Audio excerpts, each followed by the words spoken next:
quite a bit earlier in the day than intended.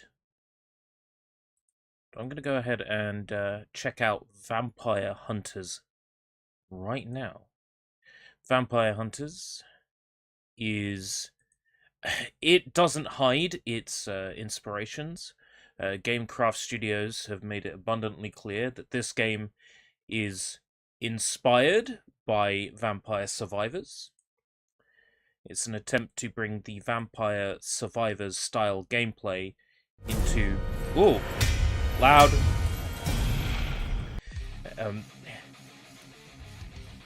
It's intended to bring the Vampire Survivors gameplay into first person.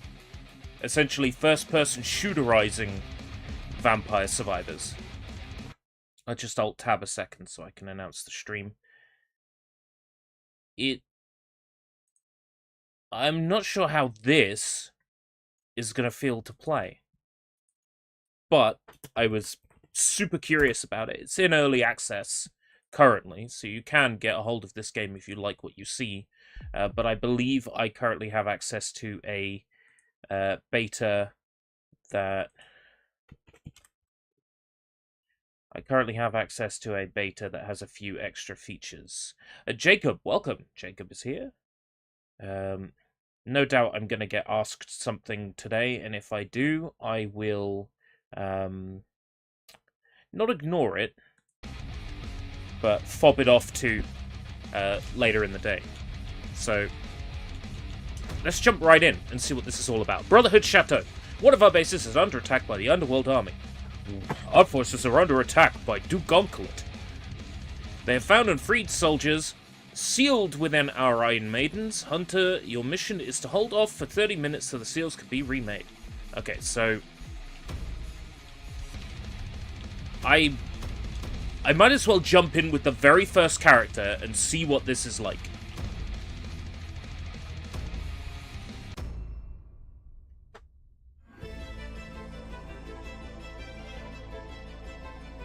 So it should fire automatically, shouldn't it? No clip fire is on, just aim and enjoy. Right, okay. So I only shoot when an enemy is in range. Alright, okay. Jump. Should have auto reload on as well. Okay. And then I get to add a gun. Oh, so I can add a gun, or I can upgrade the gun I currently have. I'm going to upgrade the gun I currently have. Because it didn't take long to level up. So I figure that all the while it's not going to take a long time to level up, I should maybe level up my first gun.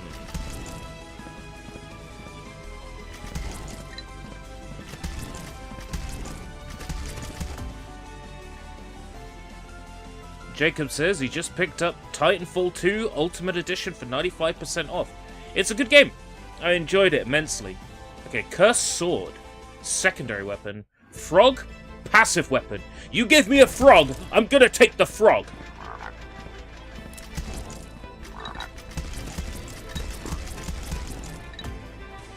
Okay. Level up the machine gun again. The Pew gun. Looks like an alien gun. Thunderstroke.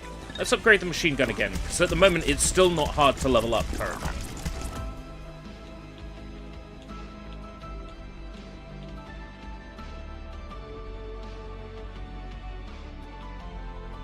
Cursed Sword. Sunblast. Cursed Sword.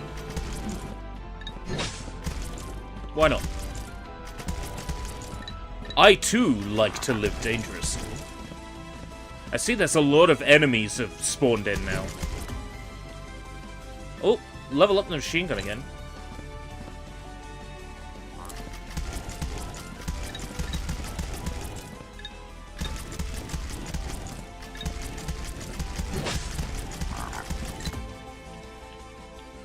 Okay, we can upgrade our frog. Let's do that. Give me a frog, I will take a frog. Any day. So one thing I've noticed is when I level up, because I'm playing, you know, I'm already moving the analog stick, I'll load up and I'll be hovering over something that's in my inventory. So that's kind of annoying. Like, maybe I would put, like, a half a second delay when the menu comes up from, like, an input happening. So that doesn't end up happening. That's probably the easiest fix for that. To put a half second or third of a second delay on accepting inputs. Or if you're already holding the analog stick in a certain direction, maybe don't register the input until you let go. Let's see. Familiar cat.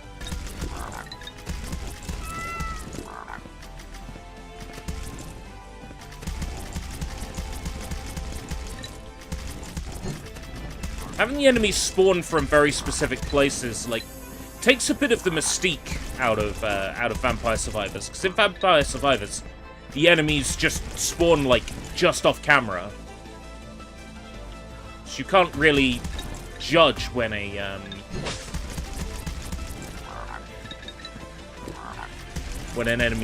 when and where an enemy's gonna appear. Whereas here, you can kind of know where enemies are going to appear, because they have to spawn from an Iron Maiden.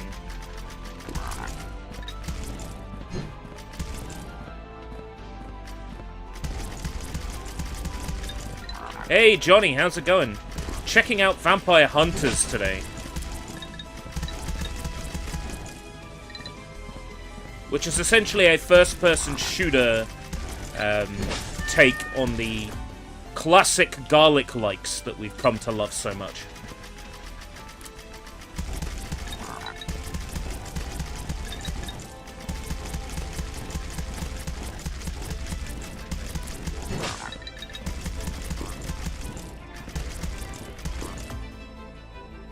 Ooh. Machine Gun 2 can upgrade. Machine Gun 2. Let's add more guns. Adding more guns is a good shout.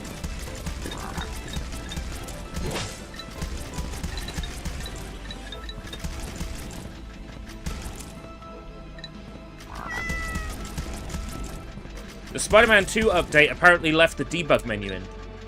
Yes, tomorrow I will be borrowing Spider-Man 2 off Garlips. Hopefully the patch won't have been... hopefully it won't have been patched over by then, in which case we will do a live stream exploring the debug menu.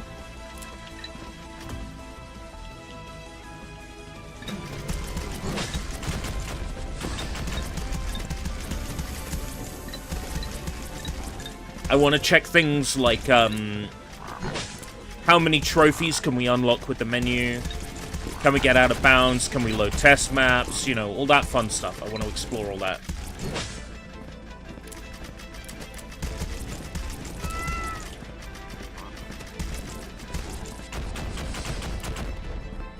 What does the Y button do? Because I got a Y icon.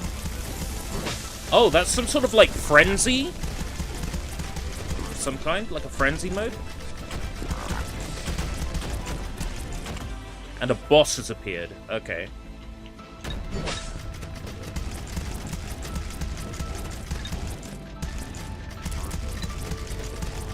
Like, the music is very nice, and I'm enjoying it immensely, but it also reminds me of a tune from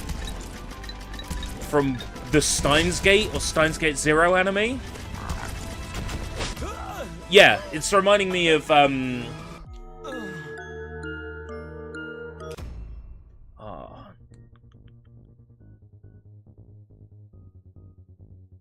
Ooh. It's reminding me of... Well, the music's changed now, but it was reminding me of, The Last Game by Sve. Even though it's written Sve, it's pronounced Sve.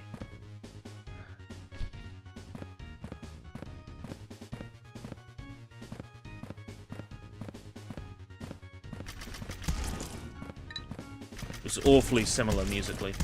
Is this like Vampire Survivors or Brotato where you can add things? Yes, so every level up, you get a new gun or a new power-up.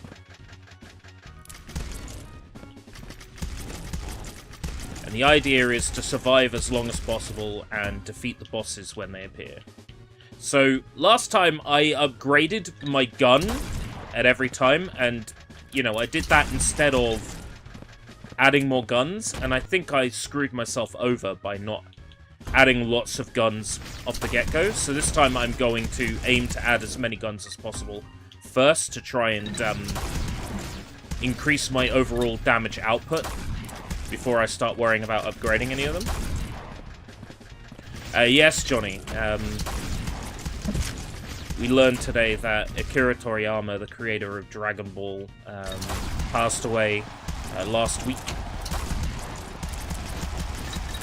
from essentially a knock to the head. And I'm happy to talk about that during whatever we're streaming this evening, Final Fantasy VII Remake, or unless it ends up being something else, something Toriyama related. But either way, I'm going to avoid talking about it very much on this stream, because I don't want that sad news to impact my ability to, you know, play and enjoy this and provide some constructive criticism to the game's developer. Does this character have 6 arms? I think the guns slot together, or it might be some kind of, like, mechanical backpack.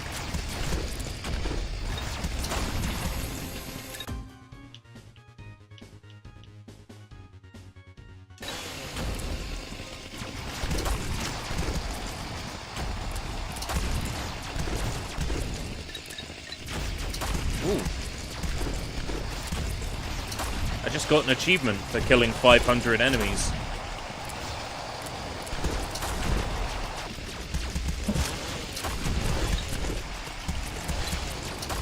Are there enemies up here? No. Ah! I've got nothing to worry about. They can come to me.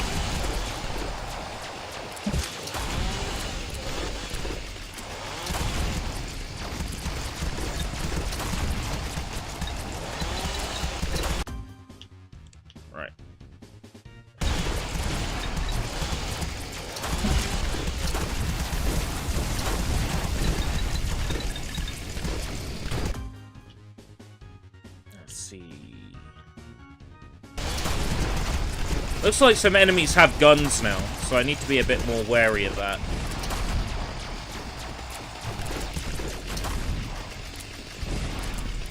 Did you install Paw Patrol World from Game Pass yet? My brother in Christ.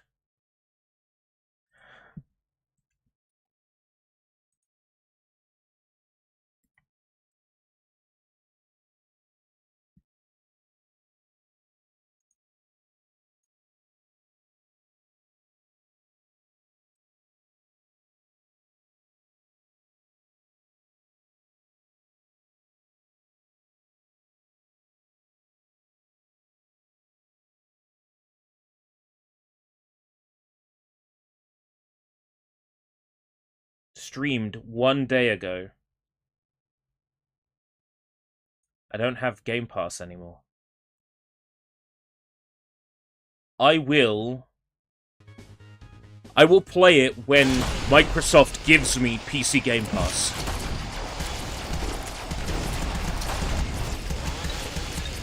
Or when Paw Patrol World shows up in a Humble or Fanatical bundle.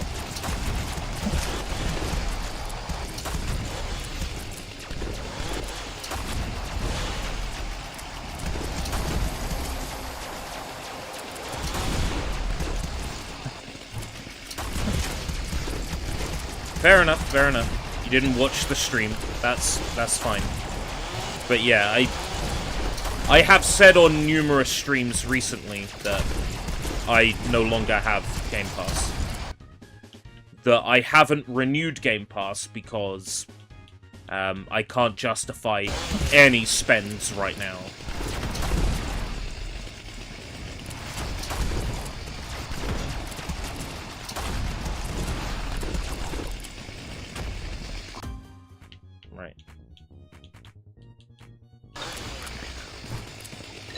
Kind of want to load myself out with as many guns as possible right now, so I have a fighting chance.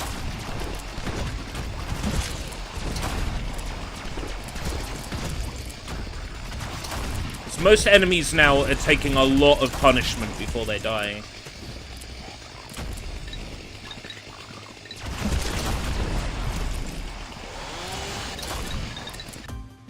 Right. It's gonna have to start leveling up, like, damage inflicted and that sort of thing.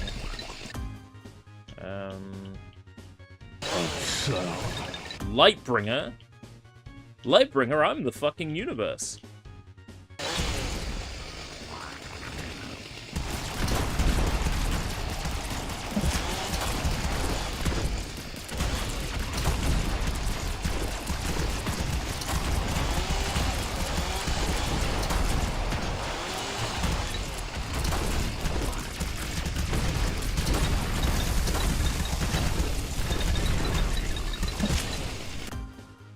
Okay. It's all weapon upgrades at the moment.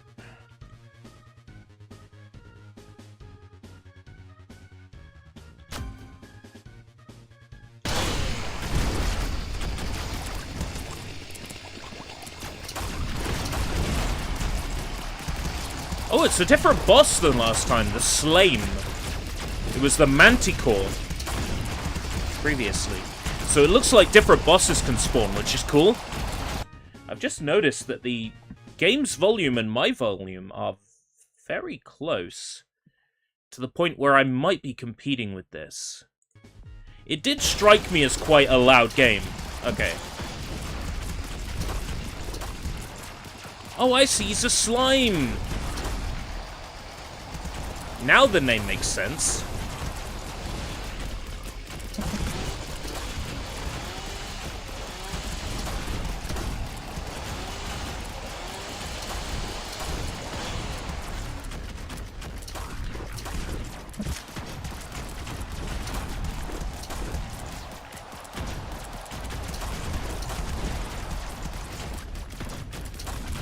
These weird blue men are incredibly hard to kill.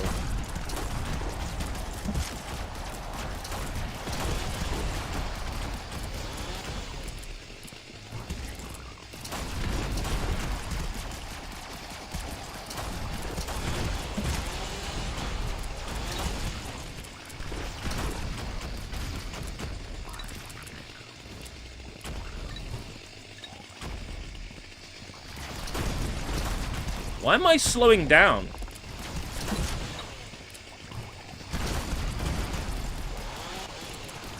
Am I, like, stepping in shit or something?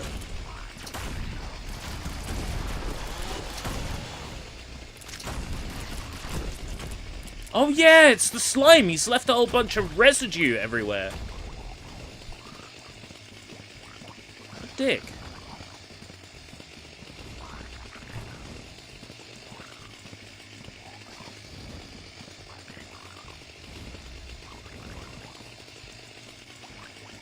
Oh, the PS5 reveal. How much stuff from that stream has actually come out? Oh my god. I'm gonna tell you now, this feels a bit difficult.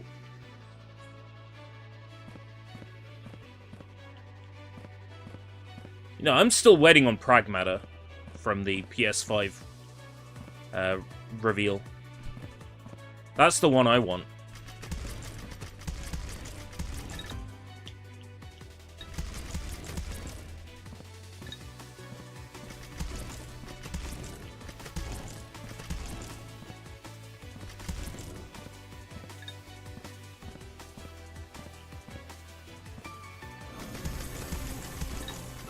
Oh, hunt 500 cultists. Achievement unlocked.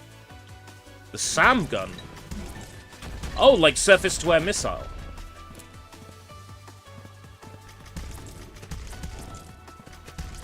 That's a long reload time.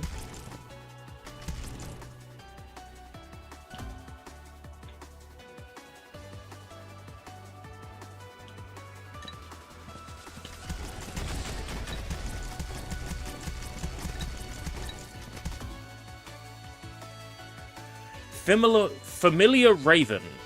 Familiar Cat. Reload time 30. From time to time, the lucky cat spirit grants you one random bonus. Heals 5 HP, recover all your ammo plus 5 souls. +5 blood, +5 combo. Collect distance up, sure, why not?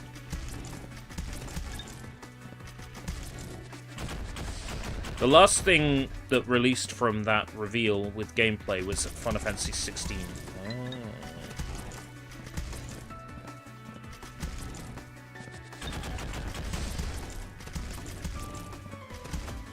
Final Fantasy 16. I really wish I cared about that. Like, I bought it and then I gave it away as a Christmas present.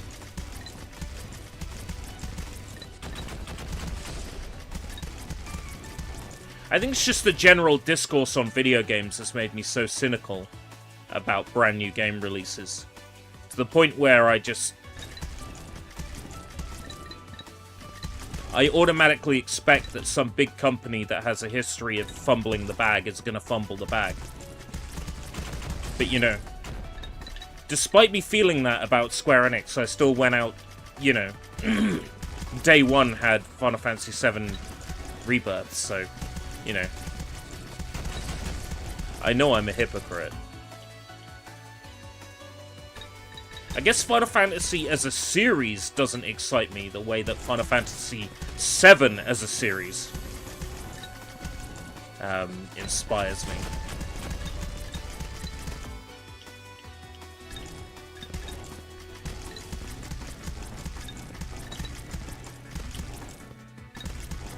I need that chest.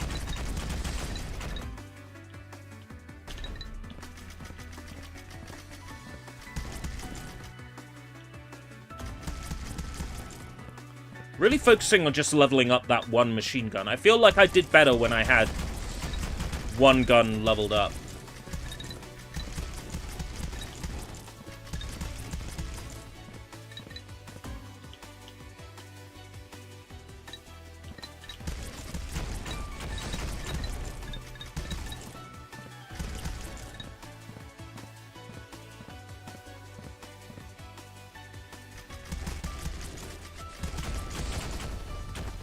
Well, the enemies can't follow me up here, I've realized, so just gonna go ahead and sit here for a while. Tired from the Pragmata delays. Me too. Will this month's Capcom event reveal Resident Evil 9? Oh, Capcom event. When is that?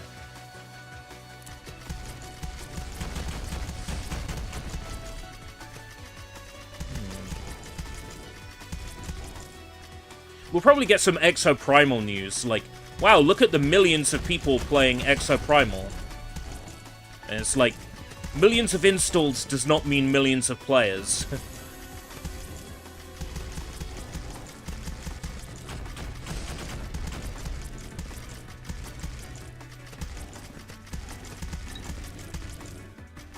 I can see this being quite a popular Steam Deck title when it comes out. Get somebody like Vinesource on this to stream it, and this could be a success. This could pull in some numbers.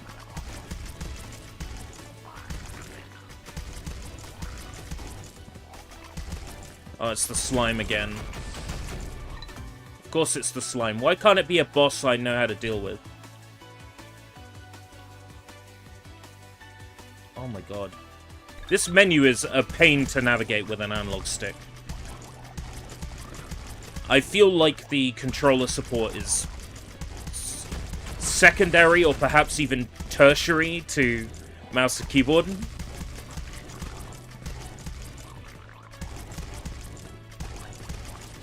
This would be quite good in VR, though.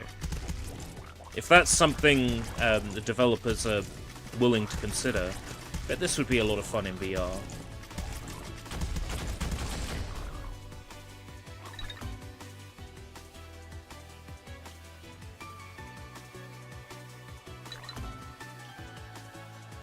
Let's add the second machine gun.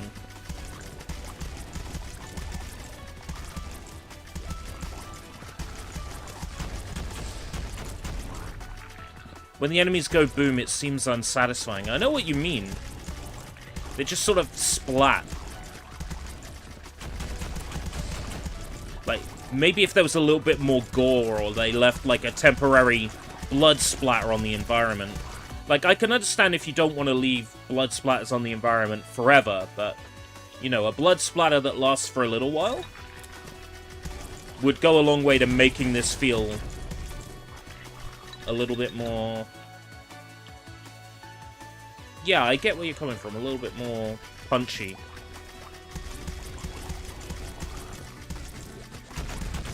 Like I said, I understand not doing that, especially if you're targeting a little bit of a lower spec, especially with the sort of retro-styled graphics, the low-poly models and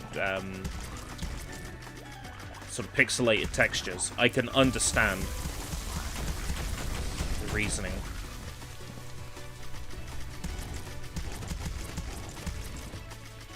You know, if the slime can sit there for 15 minutes and not disappear, then I think the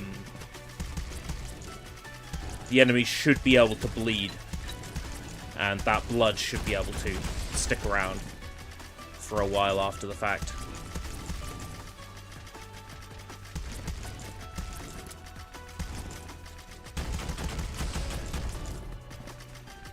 Apparently Disney has increased the fees of their licensed games. That seems like a stupid move. Because people who were developing games with Disney licenses will back out now. And nobody else will feel like taking on a Disney license. Why should they?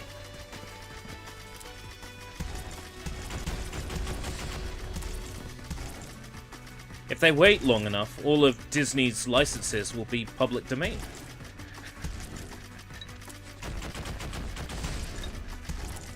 Yeah, Mickey Mouse and Minnie Mouse are public domain now. Oswald's been public domain for a while.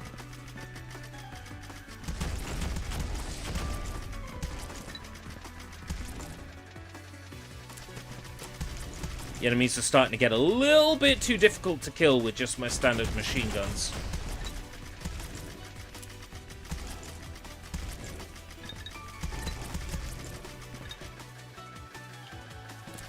Down.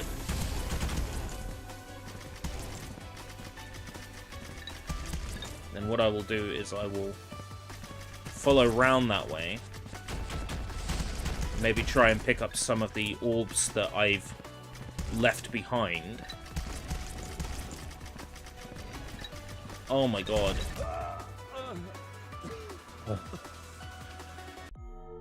Can it be because of Spider-Man 2? Oh, you're thinking that maybe, like,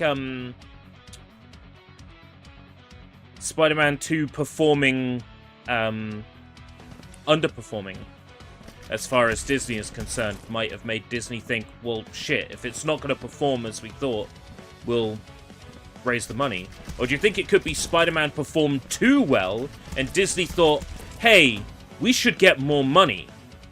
Because it could be either, couldn't it? It could be that Spider-Man 2 underperformed and Disney said, well, hold on, you know, if we raise the license fee, maybe we'll get more money in the case of a failure. Or it could also be that Disney said, hold on, this game did really well and we're only asking for this much cash?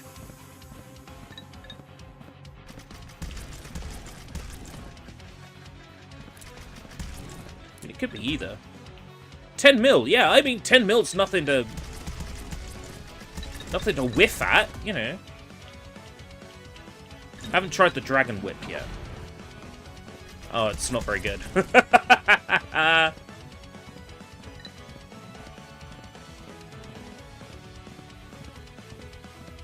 How's it going, Matzo?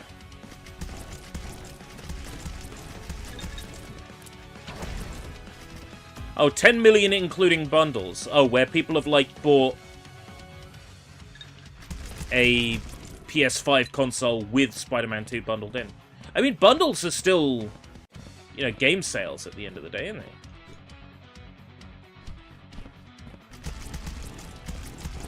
I mean, it's as good a metric as any. It's still people getting involved. Oh my god. It's still people getting involved in Sony's ecosystem.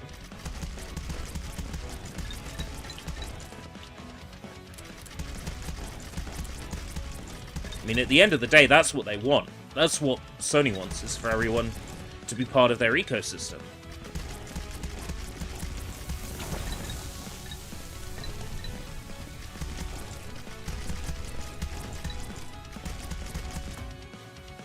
If the slime appears again, I am 100% chasing it down as soon as it appears, because I don't want to deal with slime all over the map.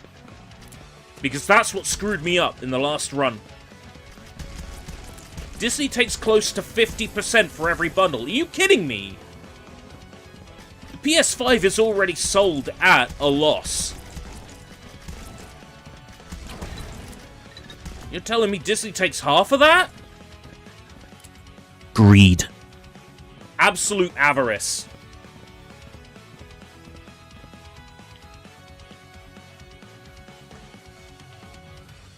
Oh, you think so? So there's not actually proof of that. Okay. Fair enough. I was about to say, if there's proof of that, oh boy. If there's proof of that, I'm shocked nobody's talking about it.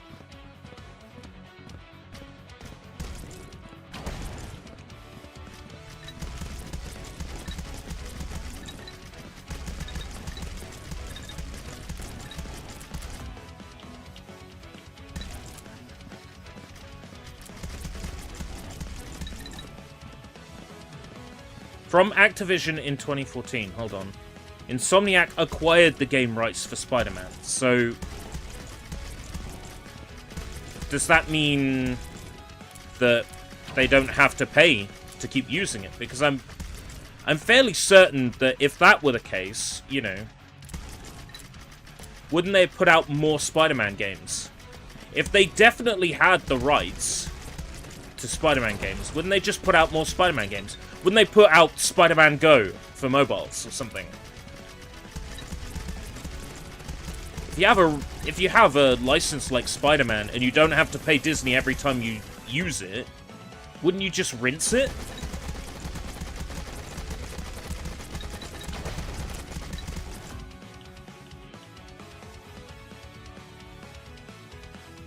Disney only own merch rights. Well, I mean, I don't know how it is for the Western world, but in Japan, for example, video games are considered merchandise. The same way that pencil cases, toys, it's all considered merchandise, and it's all treated that way. There is no differentiation.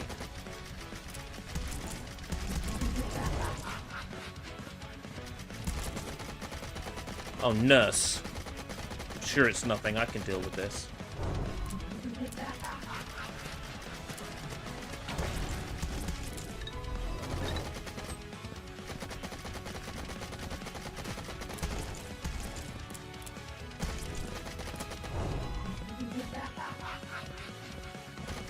Go on, spawn near me so I can take you out. Where is she?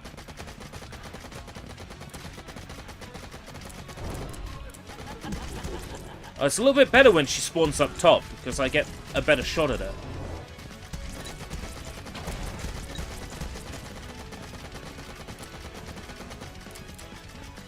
I really like the visuals. I'm getting, like, Painkiller. This kind of reminds me a lot of Painkiller and Serious Sam, you know, arena shooters. It has that vibe. And being able to aim where you're firing...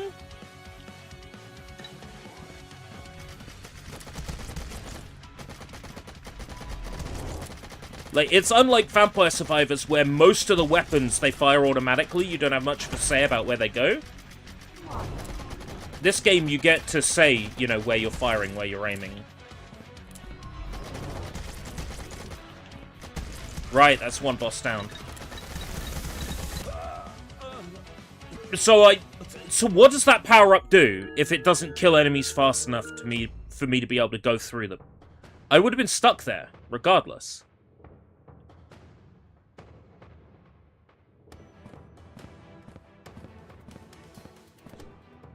Sony decided to cancel Insomniac's GTA Online-like Spider-Verse game. It does sound risky from a games as service point of view. Like, take for instance Suicide Squad. I know that is a very high-profile recent example, but gamers aren't stupid, right? You'd hope. Generally speaking, if you've got a game developed by a studio that has worked solely on single-player, story-focused games, and they come out with, like, a multiplayer looter shooter, team-based game, your natural impression is going to be, uh-oh. You know, after Arkham Knight, which I hear was pretty good, but was, you know, implied to be a multiplayer game, and actually had a decent single-player campaign. Apparently, nobody played it. It bombed so hard it was in a Steam bundle a year later for, like, COVID relief, for, like, 12 quid for, like, 30 games, and that was amongst them.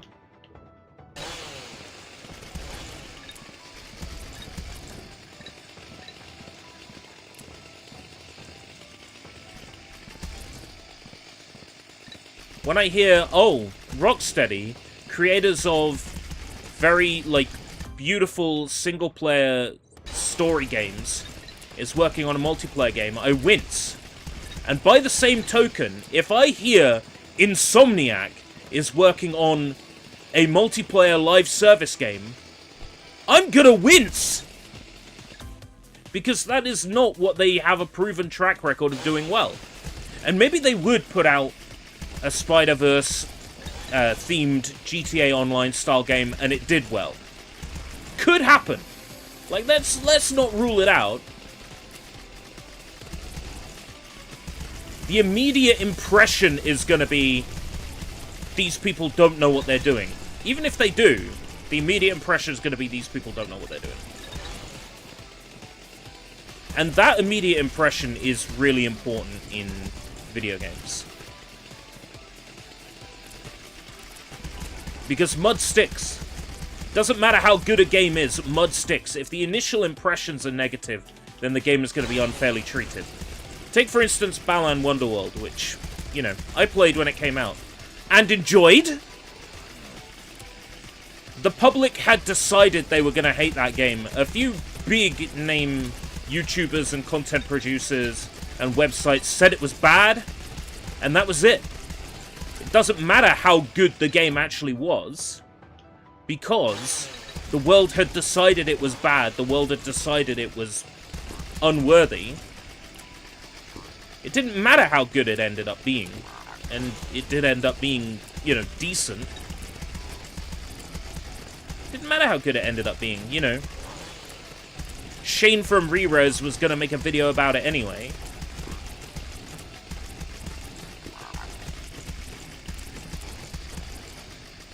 People were gonna mischaracterize the game as a whole. So of course they were. Welcome to the internet. First impressions are key. If the first impression of the Spider-Verse game was going to be, oh my god, Rocksteady doesn't know what they're doing. Sorry, Insomniac doesn't know what they're doing. Then, that's it. It's forever damaged.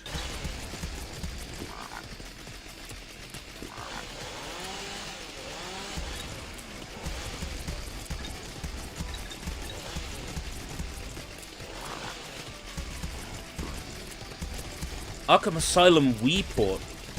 Oh, that might have been cool. Wii-based controls for, like, punching and kicking. Using, like, the Wii remote to like, point at things in detective vision. That might have worked.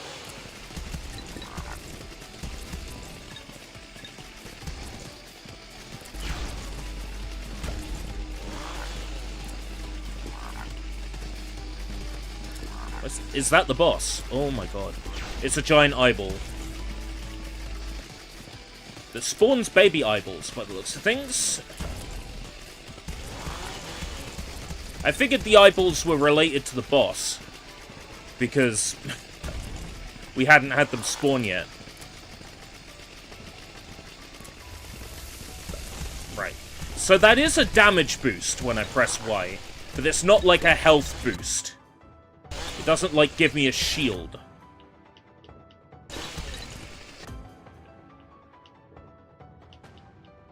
Want to add another machine gun. Oh, don't get me started on Fortnite. I didn't get Surfing Bird in time. That's gone forever from me. And that has basically colored my judgment on the next Fortnite season. It's like, if it doesn't grab me immediately, I'm not playing it. I will uninstall Fortnite and that's it. Because I haven't bought the second rhythm mode pass. I'm good. I don't have to go back. And if it's true that this season's bonus skin is Korra from Legend of Korra, then not even the bonus skin will bring me back. I will finally be free of the Fortnite curse. Oh! And how good it will feel.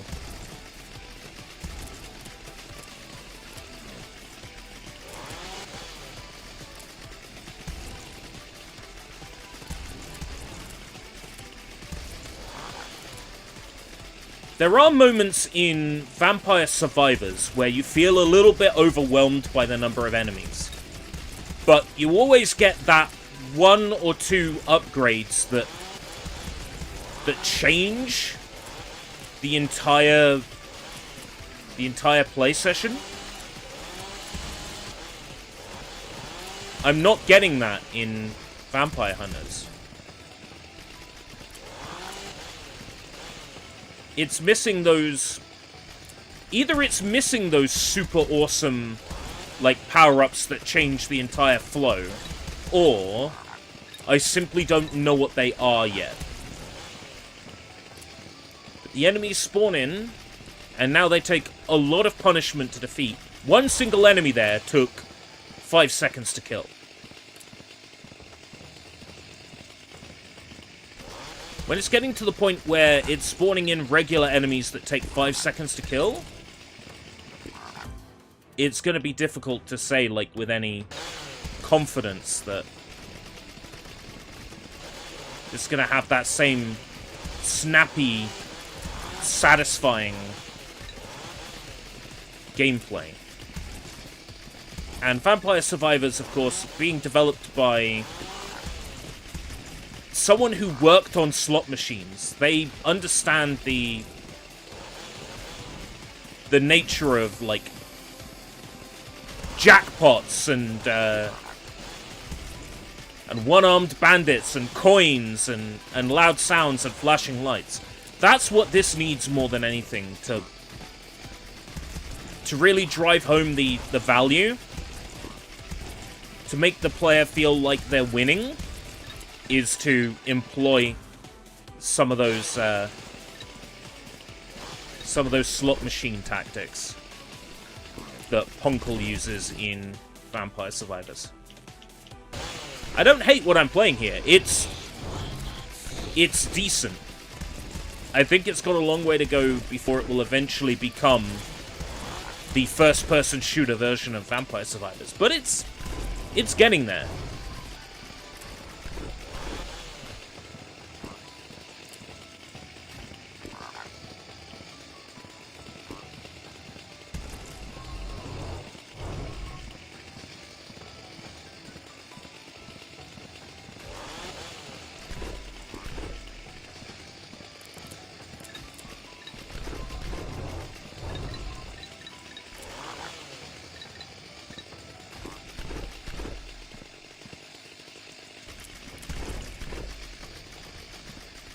Well, I very briefly saw the boss, and then they disappeared. Aha. Down there?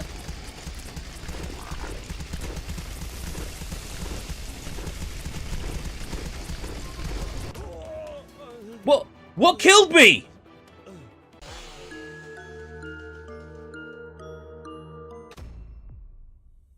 Ah, village yard. Constellation can now be activated. Wonder if constellations, and there's a skill tree as well. Okay.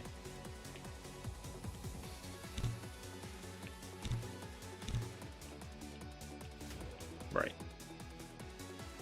So...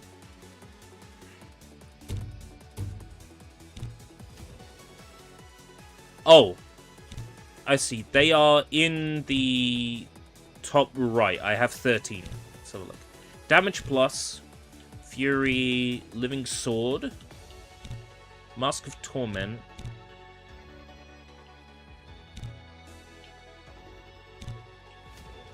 I see, and getting one unlocks that path. Okay. Vampire's Hand. Are these always active?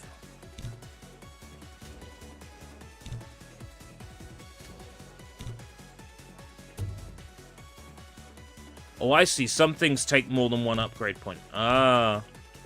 So these some of these take 2 on their next stage. Increases by 5 the blood you gain when taking damage. Every time you level up, you'll gain 1 HP.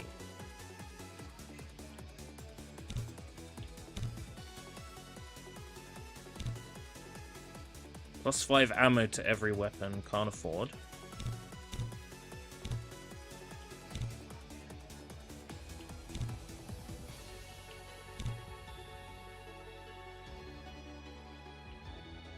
Gain 0.25% damage for every 1% of missing HP. So you could only ever have like a few points of extra damage from that skill. Okay, what are constellations? All primary weapons that appear in the store will be the same as your initial one. After acquiring a secondary and a passive weapon, any subsequent ones become available in the store will be identical to them. So that limits the amount of weapons I can carry. Well, let's give it a go. So, machine gun, we've been doing... Oh, each character has a different upgrade tree.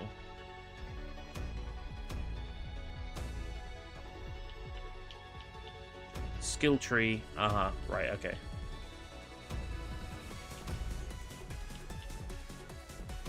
This is just showing me the weapons I have. I have to start with a machine gun. Oh, I can only upgrade one of these at a time. I can only equip... Oh no, I can equip 3. Okay. This menu is horrible to navigate with an analog stick. Okay, so I'll be doing a little bit more damage now. Straight off the bat.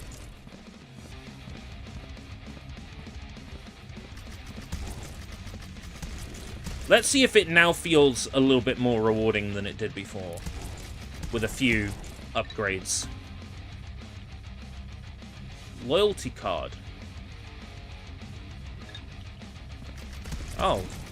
Oh, that's what it means by all of them will be the same.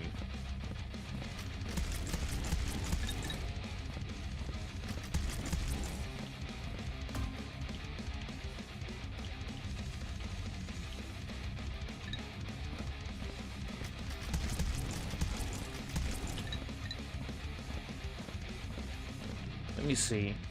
Let alone the kids that roast me in Twitter comments because they want the Travis Scott skin back and don't understand why when I tell them why Epic removed him.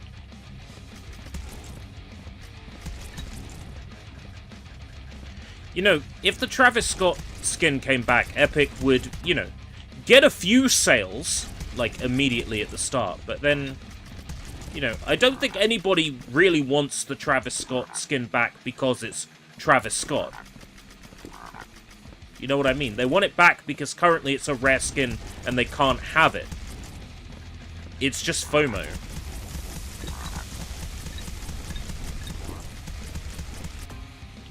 I've already bumped into enemies that are hard to kill. And we've only just started.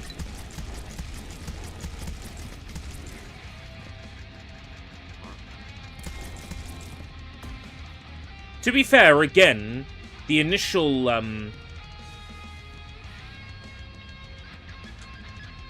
why can't I equip that secondary weapon?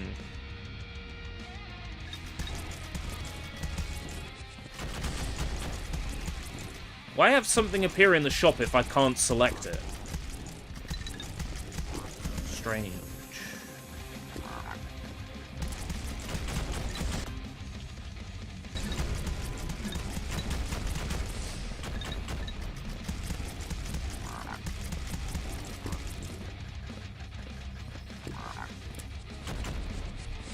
Yeah, there's no way that... I'm trying to work out reasons why an item might appear in the shop and I can't select it, and I can't think of a reason why that would be the case.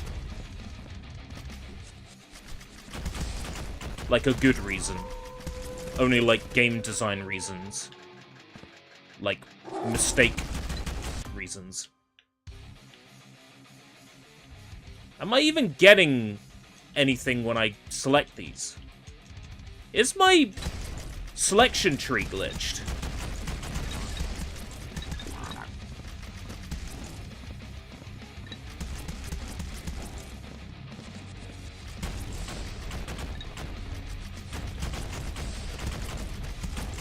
Well, if it's caused by the constellation, I'm definitely not selecting that again. Also, the SAM takes way too long to reload. And it automatically fires when there's no enemies in my sight.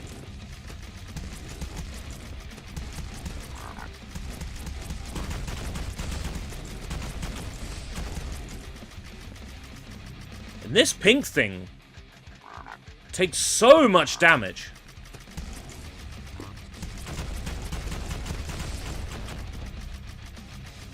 God, they're harder to kill than anything in the first level.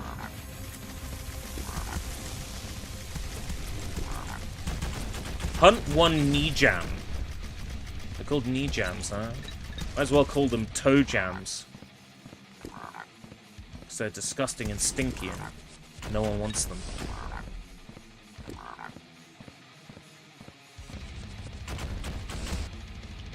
Right. And I can't select the SAM Gun 3 now. Why offer it to me? I can't think of any reason why that constellation would be useful.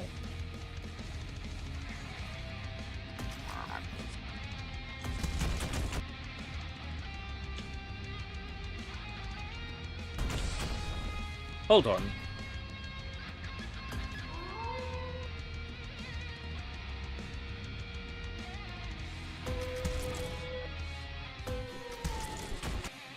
Am I collecting this chest, like, several times? Let me have a look at soul chance. No. Apparently the only thing I can select is soul chance and it's not doing anything. My soul chance is still 0%. I can't collect anything else in the...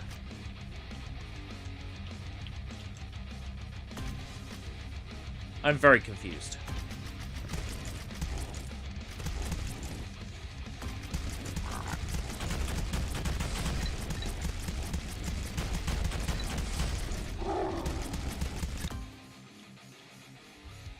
And it's the same thing again!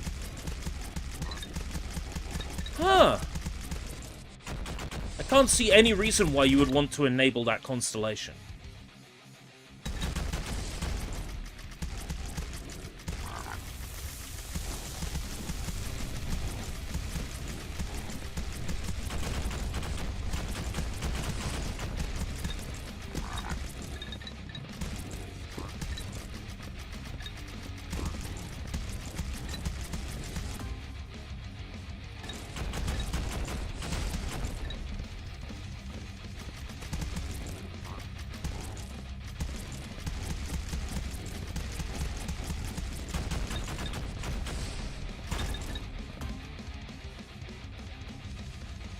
I can't say I fully understand this yet.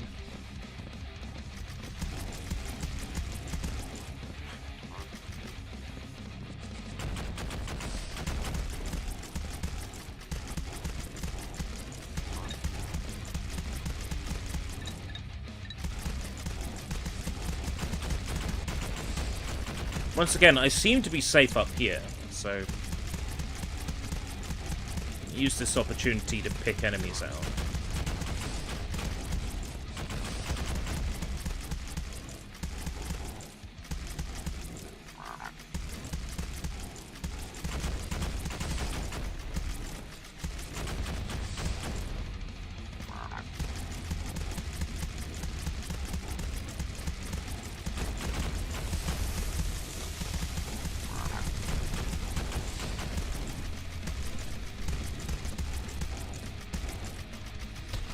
Oh, little goblins! They're cool!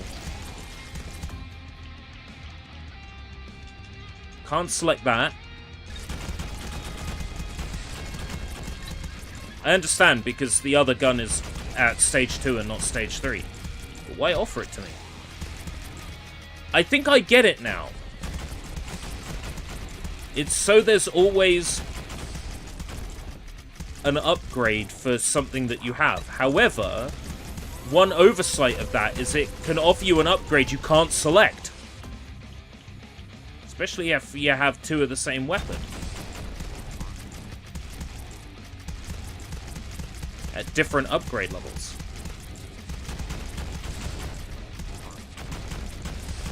Can be offered something you can't use.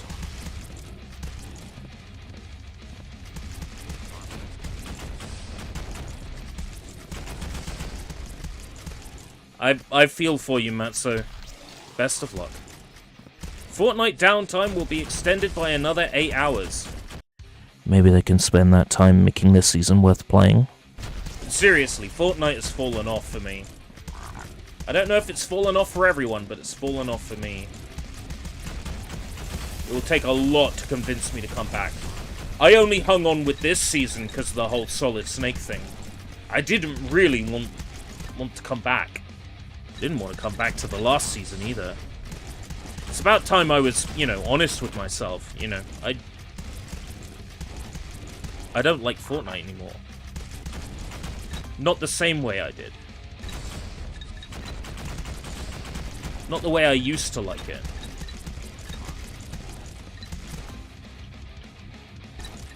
And dare I say it, I was kind of getting into the whole, like, story of Fortnite, and then they stopped, like, heavily including the story.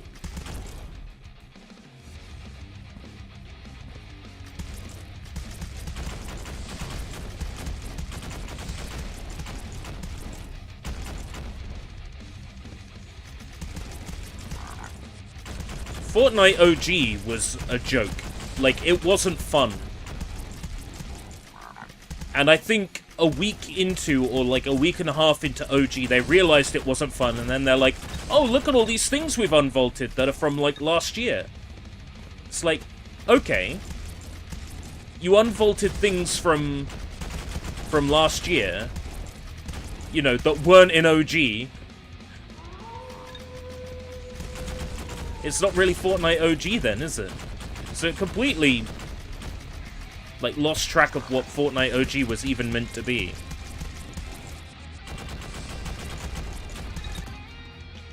Got to the point where not even the map was OG, because they started making changes to that.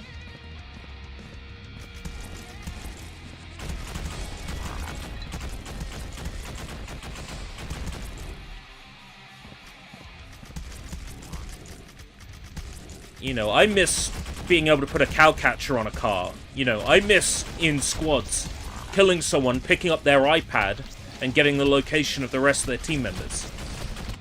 Basically, Fortnite was last good during the invasion arc. And then the season after it. That was the last time Fortnite was good, was those 2 seasons. Which just so happened to be the first 2 seasons where I started playing. So I got to experience peak Fortnite, and then ever since then, it's just been a shadow of its former self.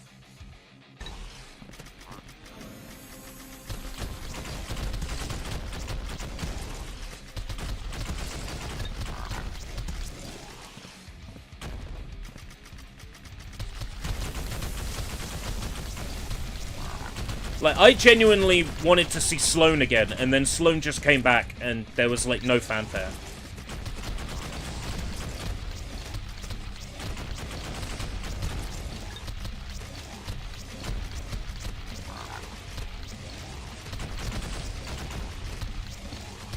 And I'm not saying I should be able to do a battle pass in 2 days, because that's unrealistic. But, you know. They kept finding reasons to either slow down the experience you gain, or finding reasons to monetize giving you experience. Level up packs. There used to be coins at the end of a season dotted around the map that would give you XP. They changed that to a pack you had to pay for.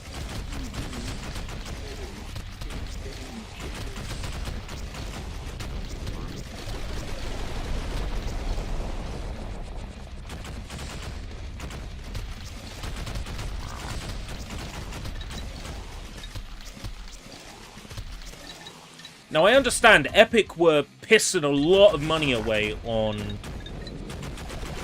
a lawsuit with Apple at the time, and probably needed to nickel and dime players to make the money to, you know, fight that case.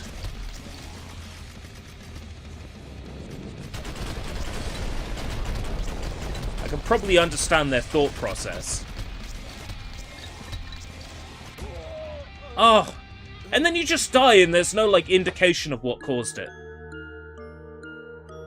With Vampire Survivors, you can see all the way around you at any one time, so it's obvious what killed you, right? It's not so clear here. You get hit from behind and you don't even realize it.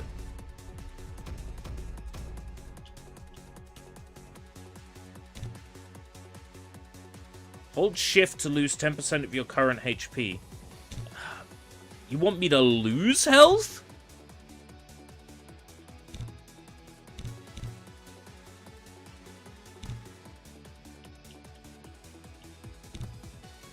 Does that seem like a very smart idea?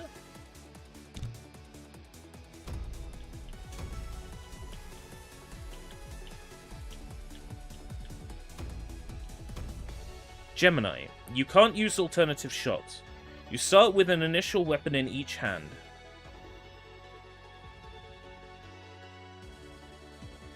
I'm very confused. You can't use alternative shots. They mean like alternating shots? Or are these shots like not allowed to be punk?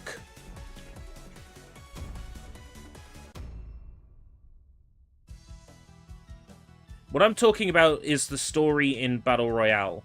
No, I've never played Save the World. I have no idea about Save the World. I'm talking about the Battle Royale story. Like, you would get storytelling through Battle Royale's environment, right? The Battle Royale game mode, there would be storytelling through the quests and environment, and it felt like they knew what they were doing with it. And then, it turns out, Mustard left around about the time the story in Battle Royale got shit. But we didn't know Mustard left until like a year after he left. That's when he admitted, oh yeah, I left. Oh, and it just so happened to be the exact time that the story went bad. What a coincidence.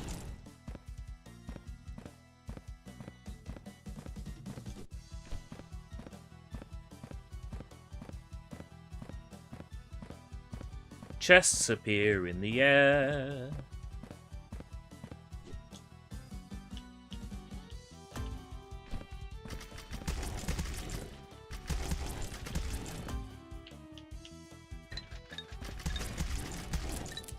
I've got a bit more of an idea what I'm doing. And I'm more interested in working towards filling in the skill tree. These things like 1% armor feel weak. Vampire Survivors, the smaller numbers made more sense because you were generally dealing with a smaller number of enemies, or they died faster.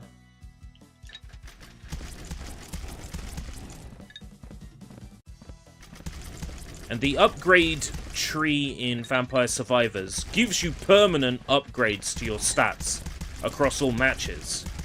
Here, the skill tree gives you items you can equip, but you can only equip 3 of them before a match.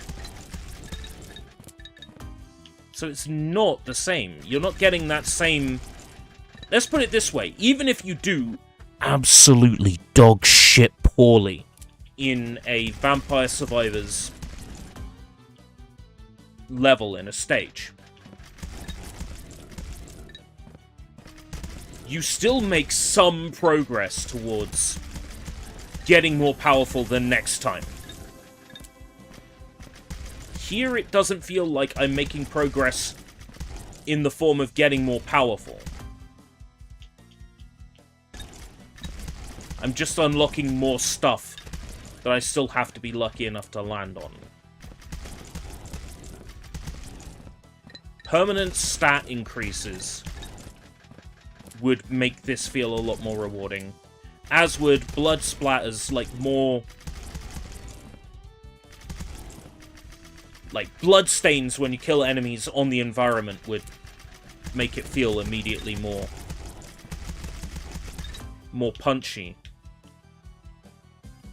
And Vampire Survivors, the game which, you know, the developers of this game have listed as an inspiration and mention on the Steam store page, it's very clear that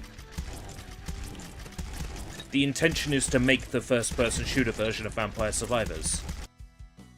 Slot machines.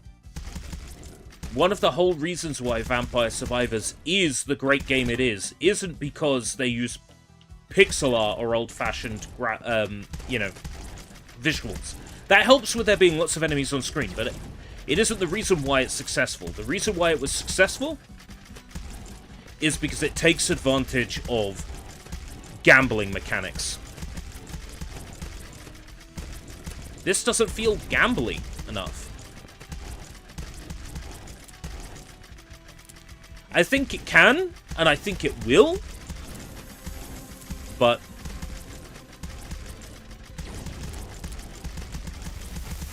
I think it doesn't right now feel gambly enough.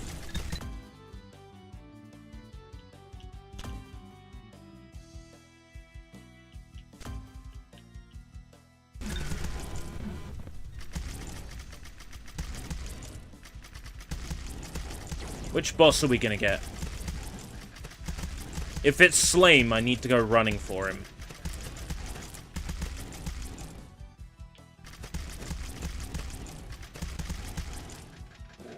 Skull ship. That's new. He shoots fireballs. Okay.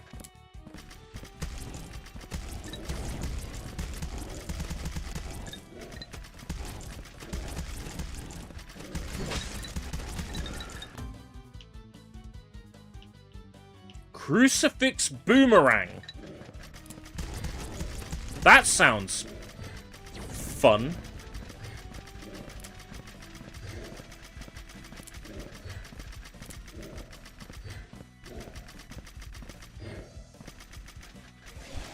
Like, maybe this game needs, like, a higher field of view. Maybe there needs to be some way of seeing what's underneath you at any time, like a button or something that you can hold to look straight down at your feet.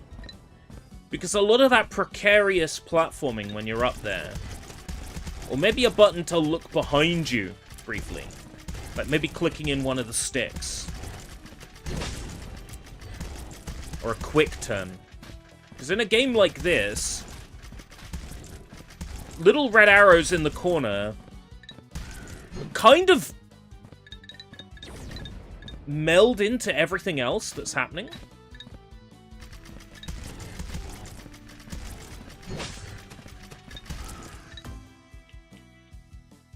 I don't want to sound like I'm being negative here, because that's not my intention. My intention is to point out all the things that could be done better, so it ends up being a better game. So it ends up being financially lucrative. So it ends up being the new must-play on the Steam Deck.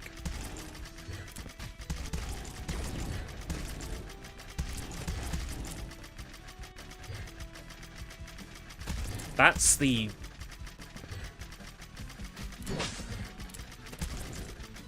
That's the reason for being so critical.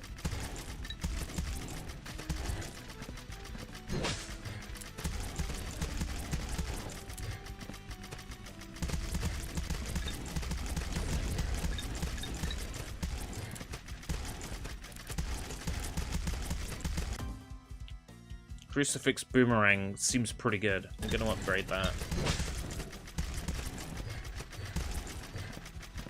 So many of these guys, they take forever to kill. They're no fun.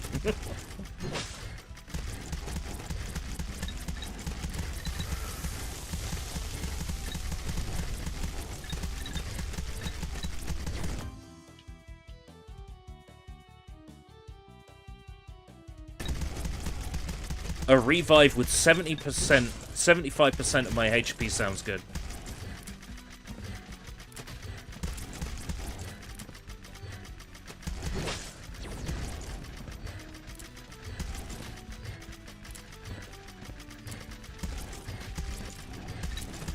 Oh, enemies appeared behind me there. That's the first time that's happened up really high in the stage.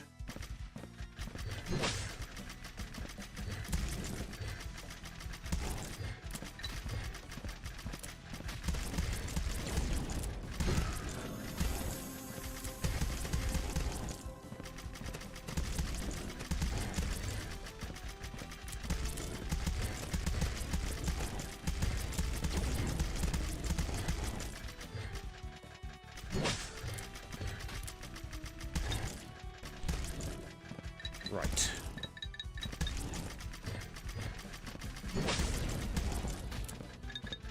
It's starting to get a bit dicey now. Oh, the nurse! Oh, this lady took forever to kill.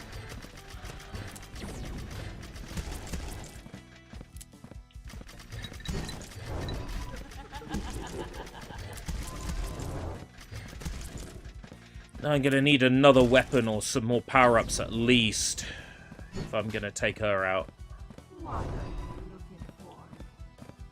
What am I looking for? Upgrades, I told you that.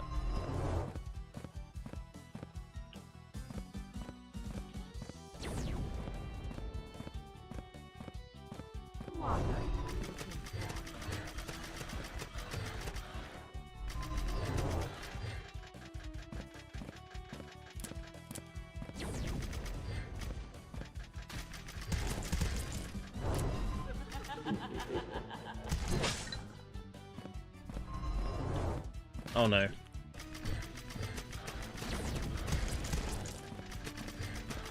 My run ends here. This is a dead end. Ah ha ha ha!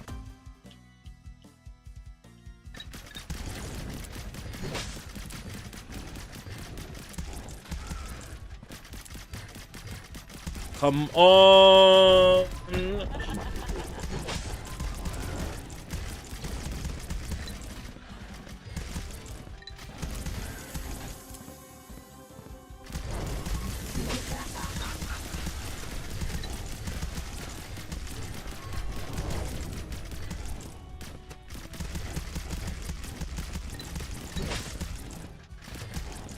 This is terrifying. This is very tense.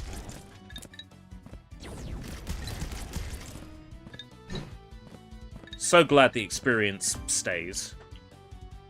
It doesn't, like, despawn.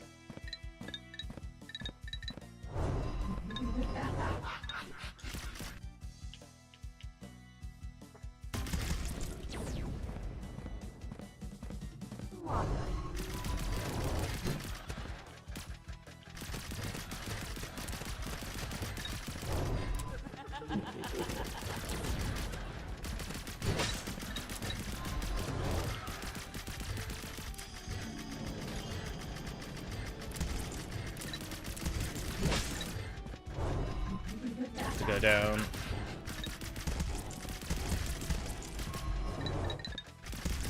These weird floaty fellas, they're the hard ones.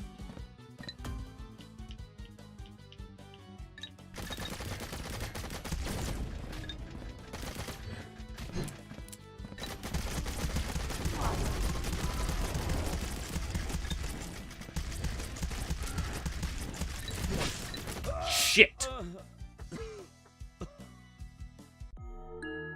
Oh, did I already get my revive?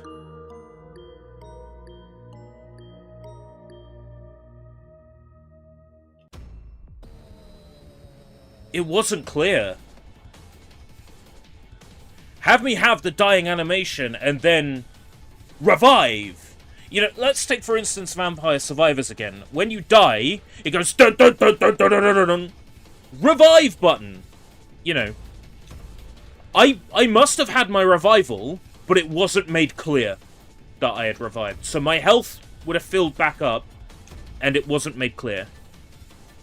Every minute, your weapons change their type randomly. Okay, that sounds like it might be a lot of fun. Let's see how this plays out. So, like, in 30 seconds, my two guns, what, like, will change to different guns?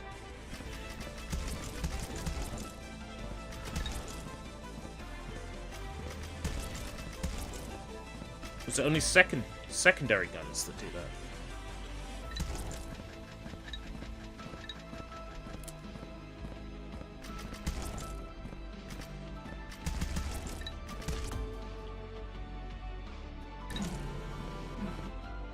So if it's going to be every 30 seconds my secondary weapons change, it doesn't really matter which secondary weapon I pick up.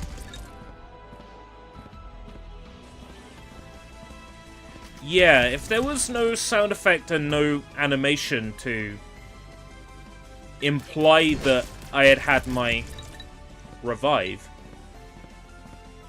then it doesn't make the revive feel punchy.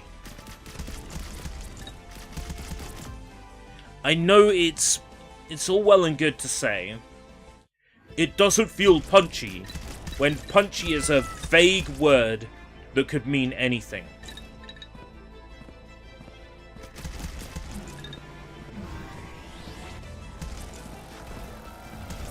Yeah, did my secondary weapon change to like a laser beam there? Okay. So that's what that does.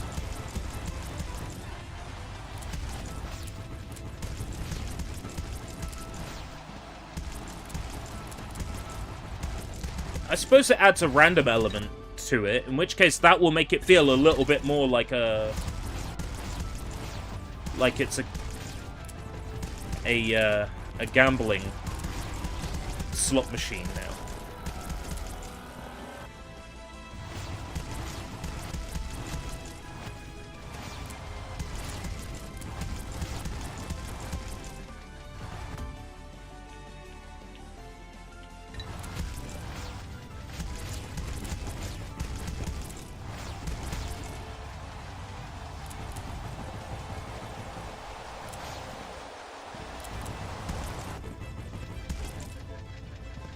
Let's have a look if there is a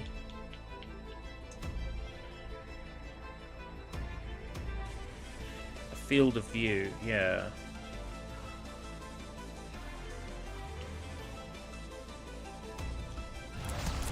Yeah, there we go.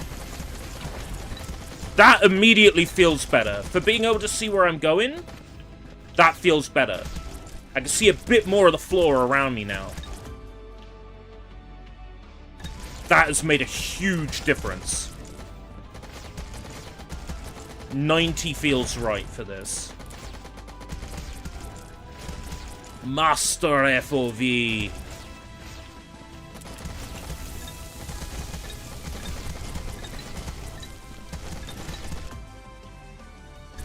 I'm not saying this should be the default FOV, but this is much better. I think the screen should turn black and white like when you actually die and get rid of every enemy on screen and make you unkillable for like 10 seconds. I get what you're saying. There's a few shmups that do that. I'm struggling to remember which ones off the top of my head, but there's a few shmups where if you die, all the enemies on screen explode and then you respawn. That might be a bit much for a game like this. Having all the enemies go. But, you know, you raise a good point there. You know, in Vampire Survivors, there will be collectibles on the floor, like the crucifix, for example. Pick that up and all the enemies die instantly. I haven't found anything, like, resembling the crucifix item yet. That has the same mechanic.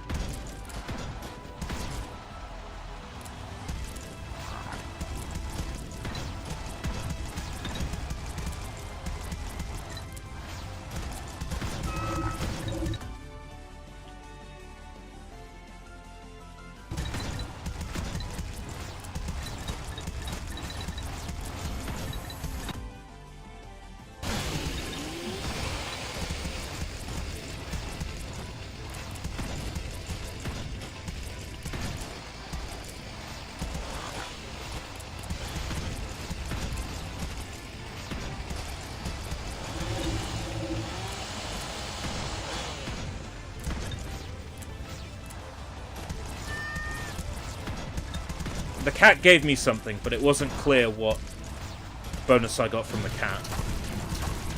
Oh, Teyeth has appeared and all my weapons have changed. Nice.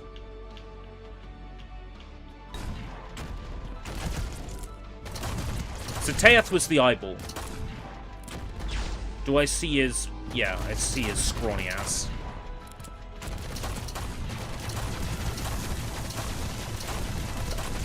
Fuck you, eyeball man.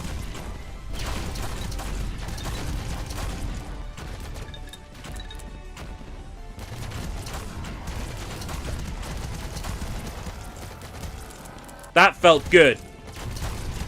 Bye-bye, Teyeth. It does feel good to, like, activate your fury and just wail on a boss like that and just take him out instantly. It's very satisfying.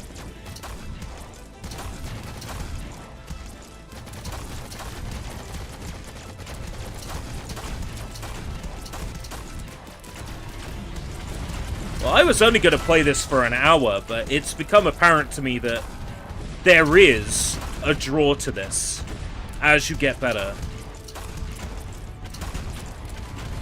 There is a framework here that will, at some point, become something truly magical. I can feel it.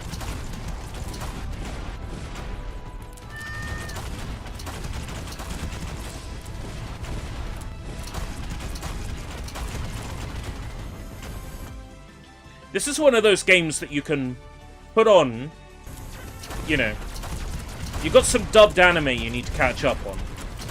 You can have that on one monitor while playing this game on the other one.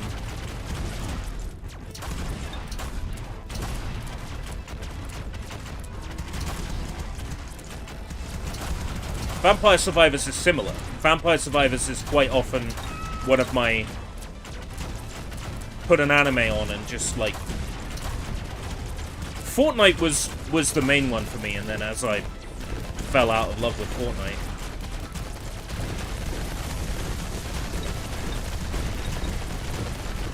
Alright, take care, Jacob.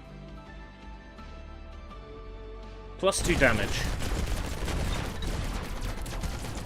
All adds up.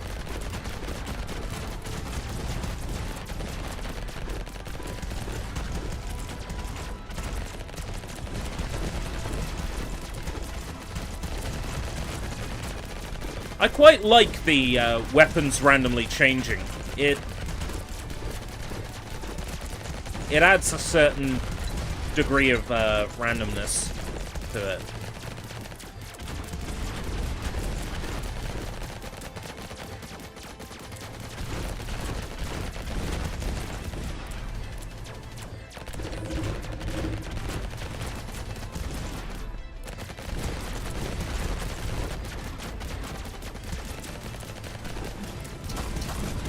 Oh, my weapons have changed again.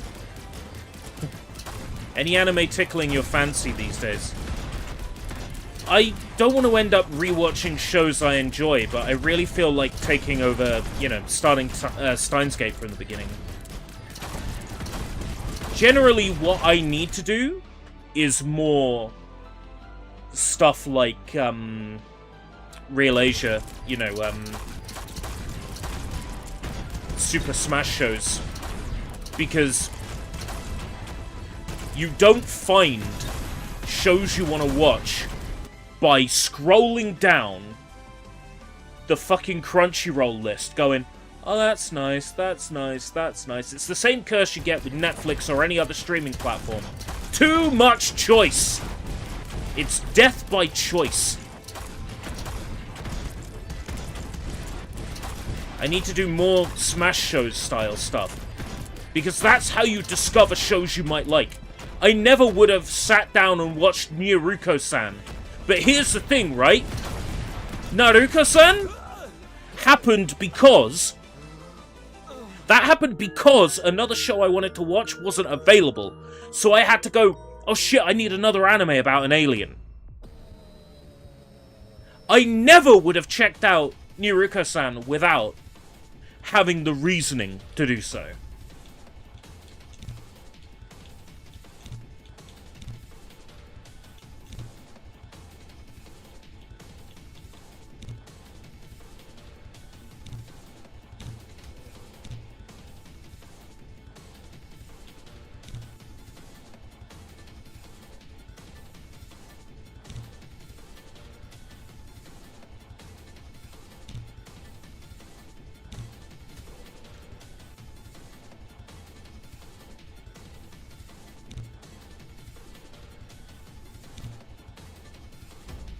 How about a dive back episode, 80s or 90s anime? That's not a bad shout. I need to watch more old school anime.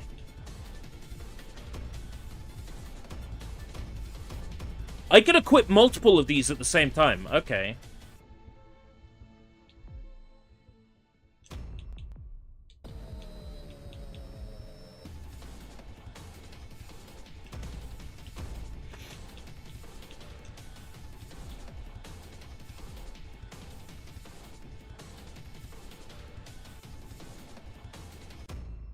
Oh no, I wanted to unequip.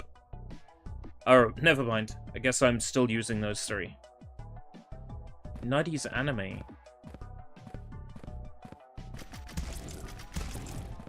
How does one define, like, an anime as 90s anime? Like, I know you'd say, duh, it released in the 90s.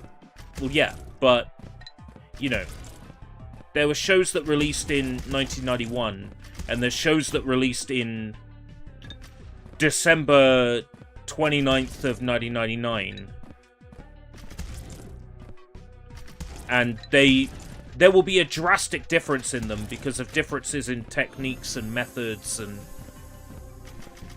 changes in art styles. Can one, like, describe an anime as being quintessentially 90s? It's a little bit of a more difficult theme to select for than, say, all three shows are about vampires, or all three shows are, all three shows were cancelled before they were finished, or, all three shows share the same director, or, you know. Any anime that has that look. That just might be a good excuse of picking shows in general. I think maybe you're onto something if I take a look at the DVDs I have already. Because there's a lot of 90s anime that I picked up on DVD out of, like, this one major charity shop haul that I had 6 years ago. Stuff I've never heard of. That is definitely, you know, mid-90s. Probably would have been shown on American TV, but definitely wasn't shown over here. And that stuff might make a good theming for Super Smash shows.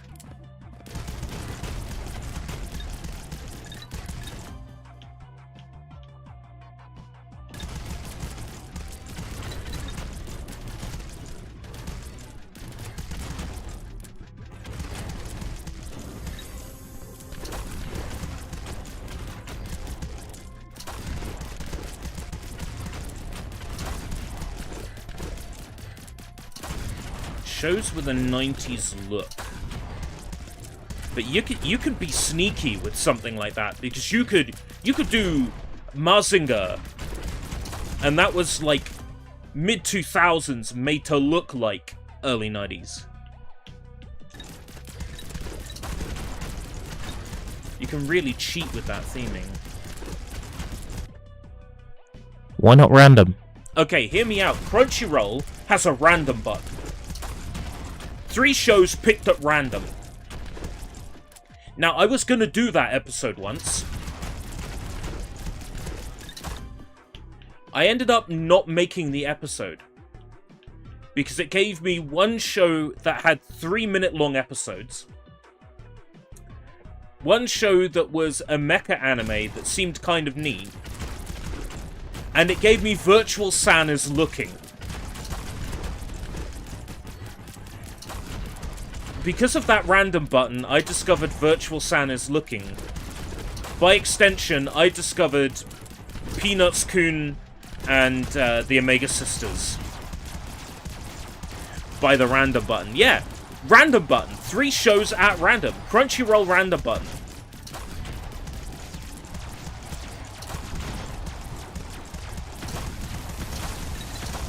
Because then you could get anything. It's the same joy I get out of covering VHS tapes that I've got. Like, recorded VHS tapes. Just because it says Barrymore on the sticker doesn't mean it's going to be an episode of Barrymore. It might be a filthy porno somebody recorded off Channel 5 one late night in the 2000s. Unfortunately, that hasn't happened yet, but there's the first time for anything. That random element is really quite satisfying, because you might end up discovering something you didn't know existed. You might discover your next favorite thing. I think that's why I like doing Demo Derby as well, is because I play demos of things I never would have checked out otherwise, and I end up discovering, like, brand new favorites.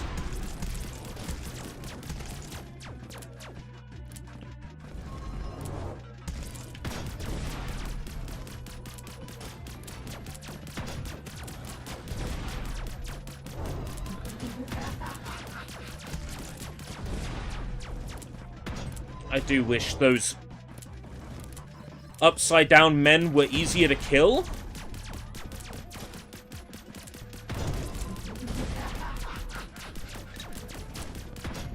They are definitely getting in the way of my enjoyment of this game. That enemy type specifically.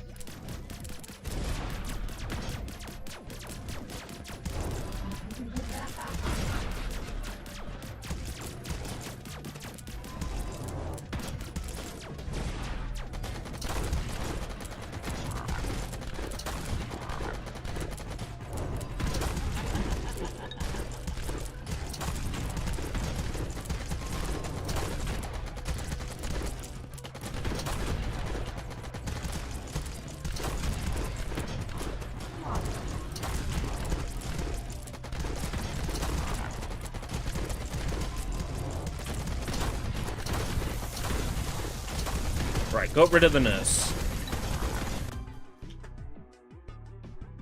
Oh, nothing's a good upgrade here. Actually, it doesn't matter what the upgrades are, because the weapons are going to change every 30 seconds. So just focus on upgrading what I have. So the weapon upgrades carry over. Oh, and then that's it. Like... And of course it's one of those upside-down fellas again. It's always one of them upside-down fellas.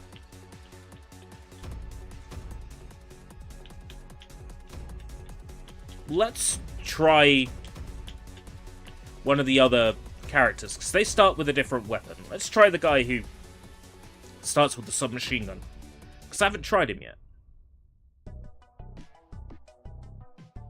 What I need to do is listen to people's suggestions more often, right? Because I've always been the kind of person that when someone recommends something to me, I'm like, oh yeah, that's nice.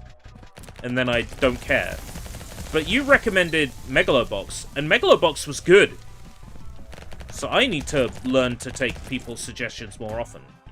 I did that episode called You Should Watch, that was all shows that get recommended to me on the regular, right? People saying, oh, you should watch Madoka Magica. You should watch Megalobox. You should watch... What was the other one in that episode? Is it Blue Exorcist?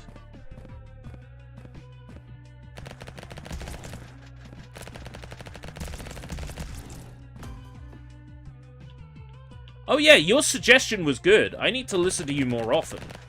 I think that's just generally true, full stop, is I should listen to you more often, Johnny. I think nobody here is going to deny that, especially you.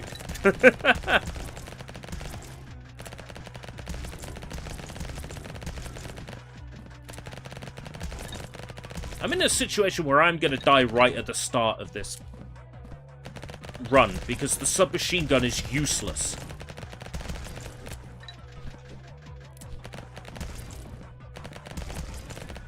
And this is the stage where the toe jams spawn. They take like 1 billion bullets to die.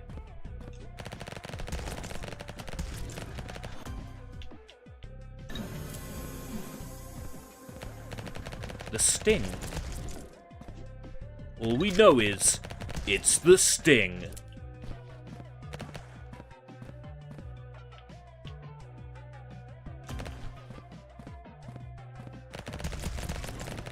I'm hoping maybe 3 submachine guns will make it, you know, make the enemies die a little faster.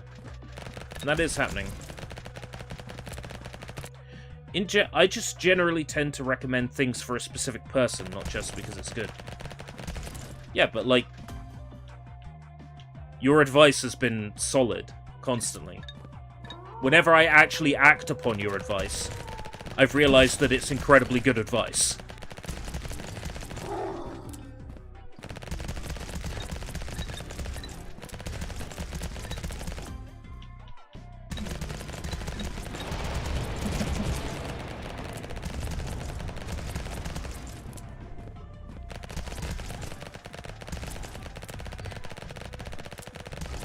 Ooh, they might struggle with a curved platform. That's what I'm hoping. No. They do not struggle with a curved platform.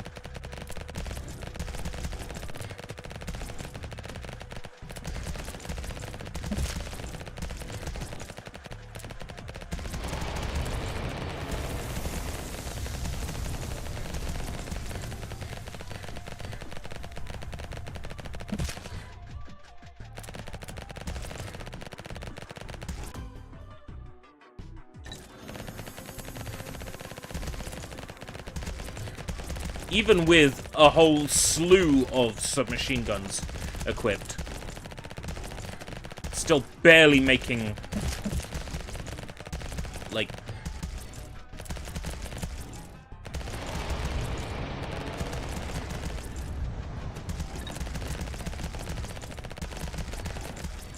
barely carving a hole in these enemies.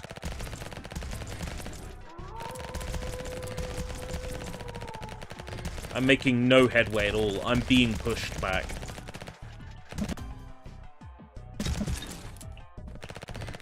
Christ.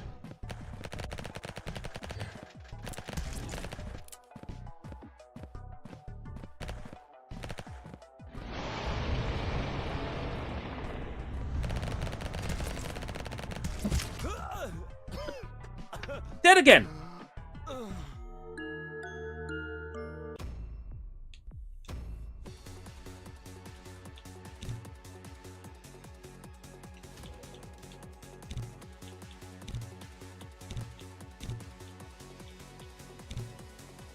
Oh, this guy seems to be the speed guy.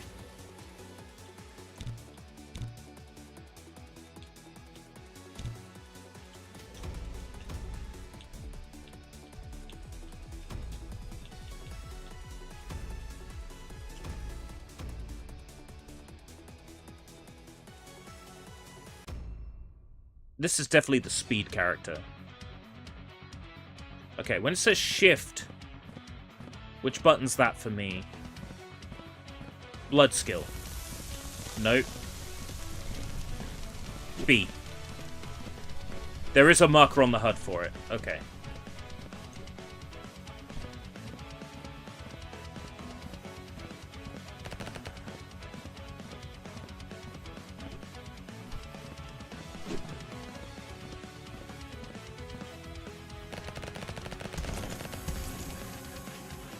Having a dash might help me get out of dodgy situations, but it feels like this guy has less health. Maybe I'm just imagining it.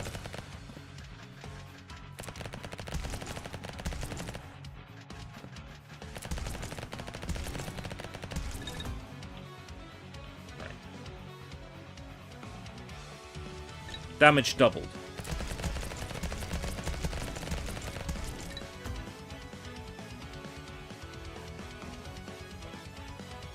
I don't like any of these upgrades. Oh, increases your max HP, but doesn't give you that HP. Okay. I think I found, like, one heal in, like, the whole time I've been playing this. Because I got my achievement for collecting my first heal.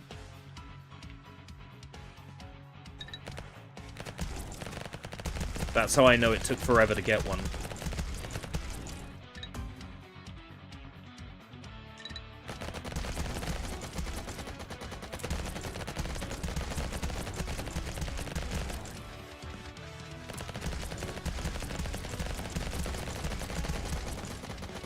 Night Killer.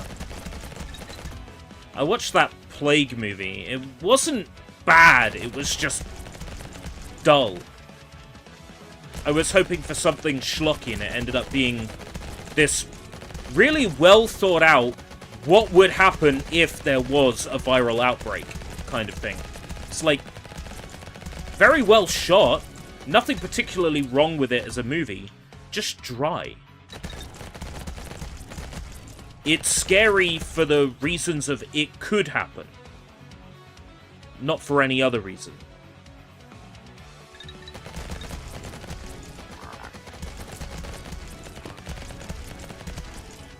It might have been more scary before, you know, the world got shut down due to a viral outbreak.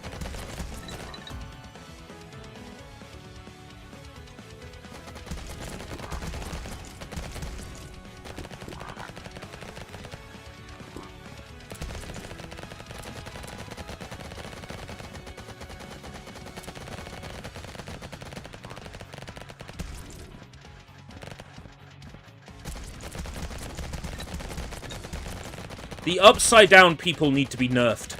They need their health nerfed. They are not fun. They ruin this. 100% they ruin this.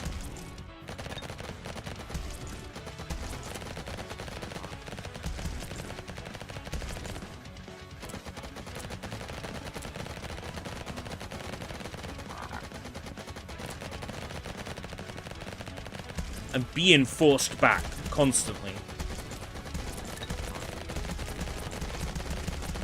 And I understand that might be the intention,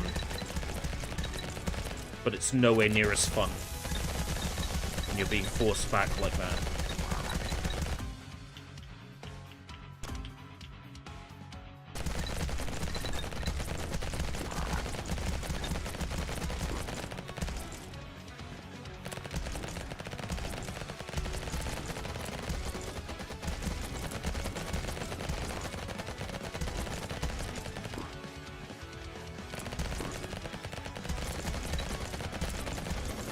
Now, Vampire Survivors, of course, has items that, for example, attract all the orbs in the playfield to you.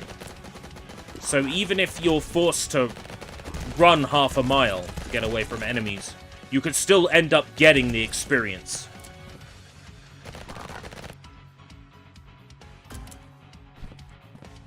This needs, like, an item you collect that makes all the experience orbs teleport to you.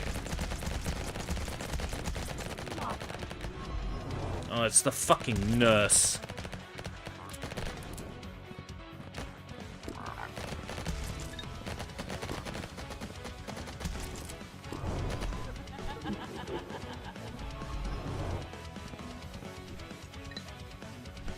You want players to feel good when a boss appears, to be like, I think I can take him. That's not the feeling I'm getting. Nurse appears and I'm like, oh, shit.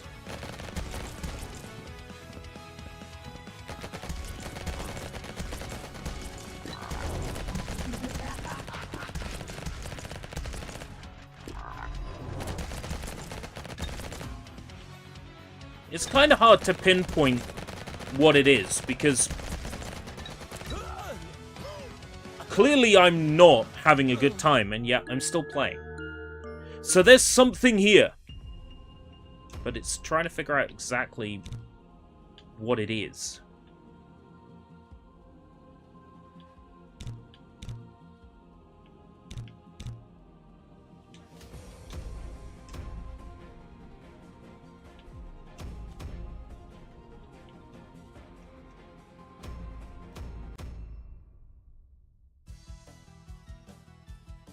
Now this stage, starting with the submachine gun, it's highly unlikely I'll even be able to kill anything. Okay. I stand corrected, but it takes a while.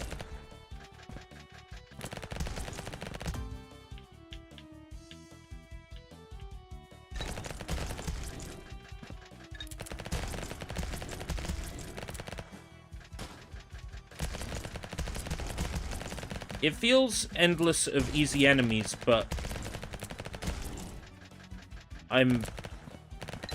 but then running into a brick wall. Yeah,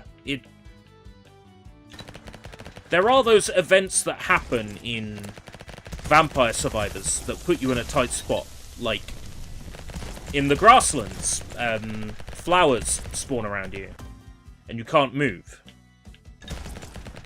until you take out the mantis that spawns it. Like, it makes sense. There's moments like that.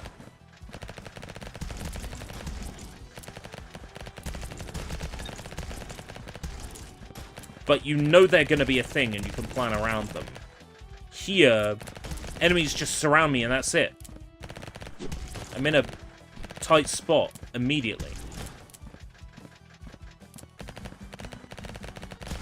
Like, if I earned blood power a little faster, perhaps.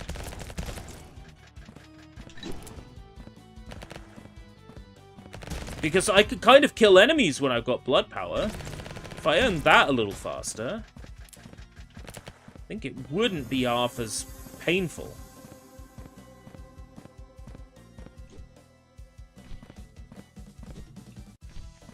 How am I meant to get that one?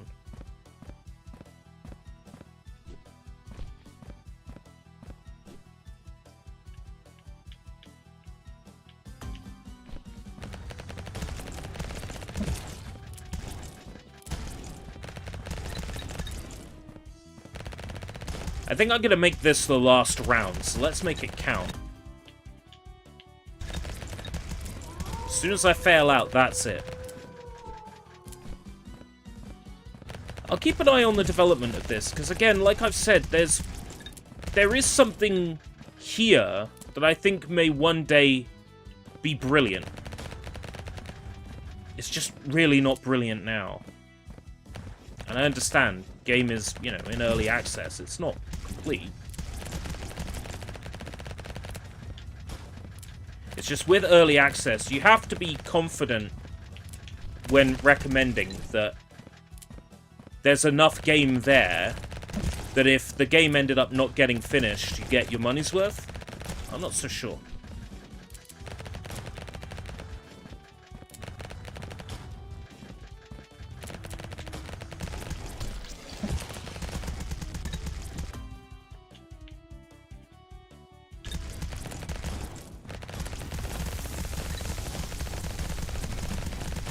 Hunt 8,000 monsters.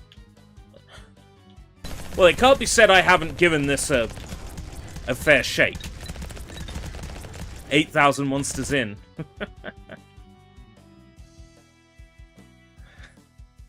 Johnny says this game is making him want to play Doom. You know what? We should at least check out, because there is a classic mode in this game, and I'm curious how that differs. How there could be a classic mode when I don't remember there being a Vampire Hunters game before this that is considered the classic one. But I'm not going to get hung up on the semantics of having a mode called classic mode when there's no classic game to for it to crib that mode from.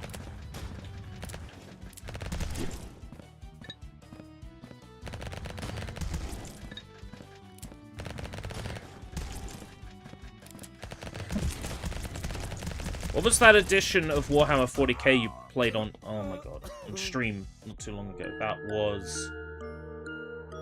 Oh... It was not very good. 40k... Bolt gun. Bolt gun.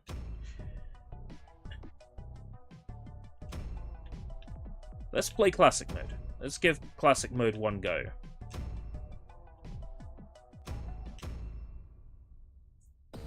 Let's see how this differs.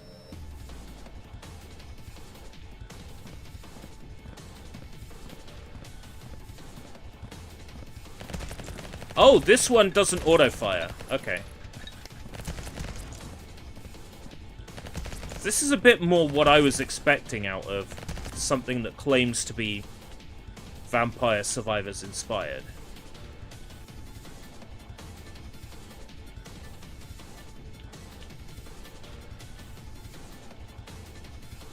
I'm confused. What?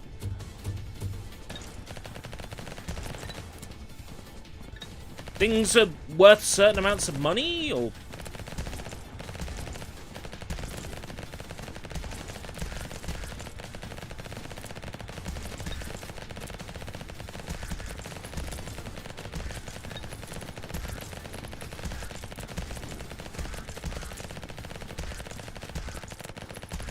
Bolt gun called itself a boomer shooter, and mechanically it was not. That was the issue I had with bolt gun.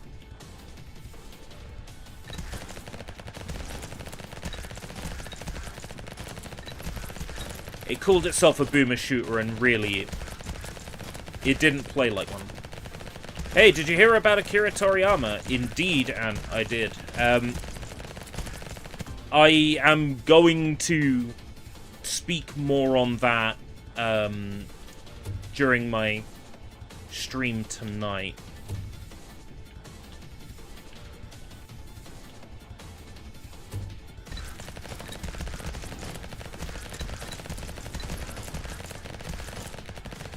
Because I didn't want it to impact on my enjoyment of this game any. You know, when I'm playing Final Fantasy VII Remake, or if I decide to do something more related to Dragon Ball.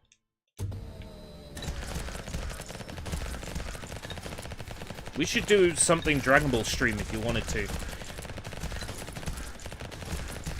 I would feel like I'm trying to profit off the death of Toriyama if I streamed, like, a Dragon Ball game. Like, I would feel dirty.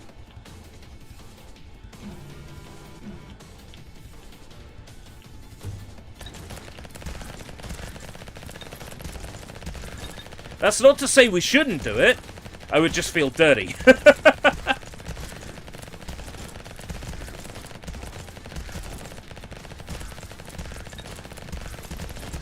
That's why I didn't go ahead and make a video like, Akira Toriyama's just died, everyone. Like, comment, subscribe.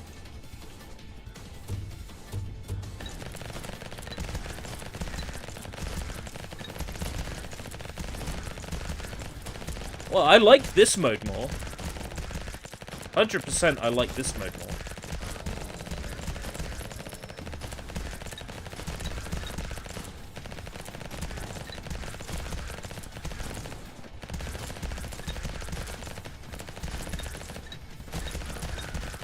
Reach combo level 200 in classic mode. Achievement unlocked.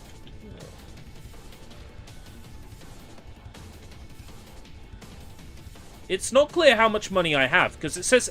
Oh, it's in the middle. Never mind. I'm looking up the right where reroll is. My bad.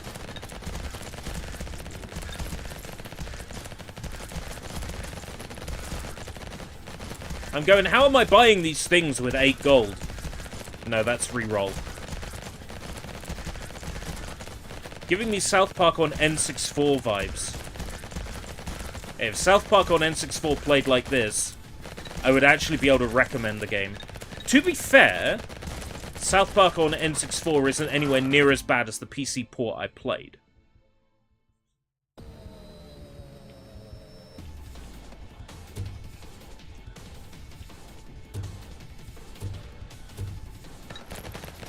Because the PC port doubles the enemy health for some reason.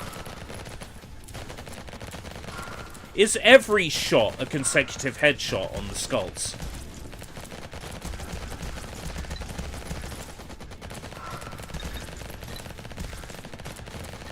Yeah, Serious Sam. So, I brought up the Serious Sam and Painkiller comparisons earlier, because I get a lot of Painkiller and Serious Sam out of this.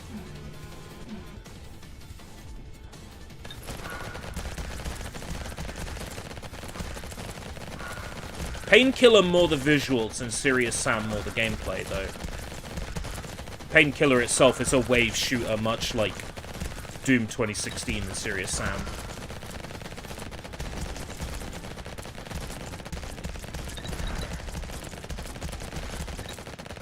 Oh, the Y button makes you boost forwards on classic mode. I was just expecting to do more damage.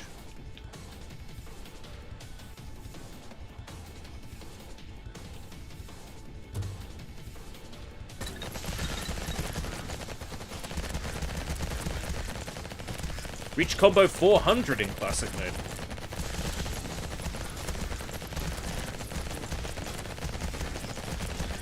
Serious Sam VR's probably good. I need to actually give that a shot. So I got a few of them in VR. Probably quite fun.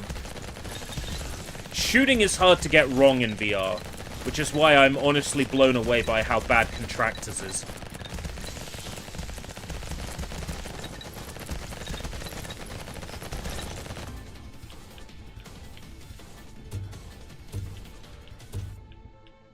Don't offer me weapons I can't buy. Better yet, give me a buy all button.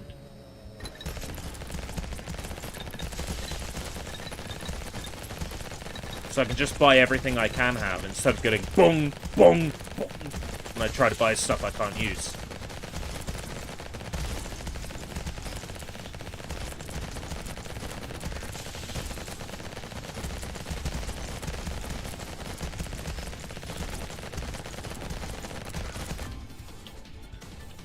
This mode definitely feels like a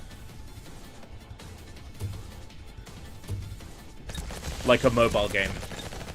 I wonder if this did start out as a mobile game then, and that's why it's called the classic mode.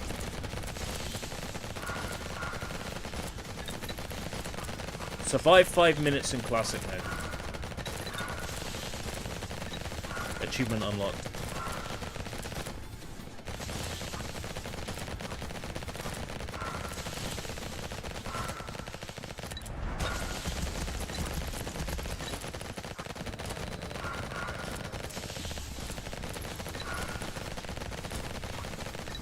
Dashing forwards just feels kind of risky in this game.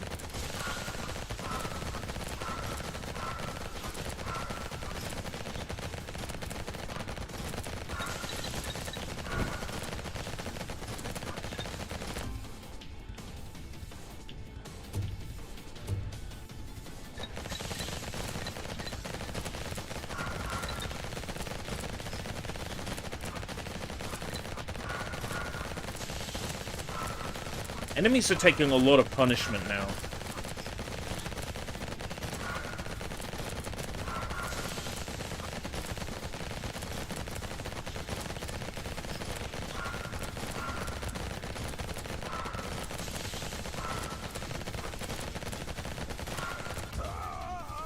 Oh, there we go.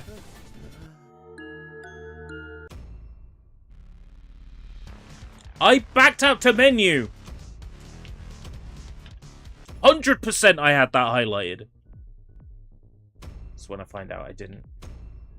Oh, here we go. Like, actual standard Vampire Survivor style upgrades.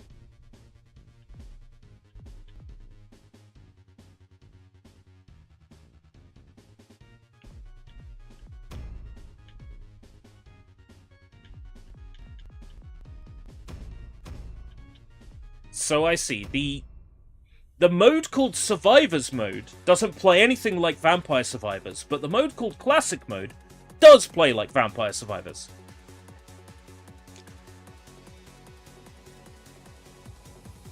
Well,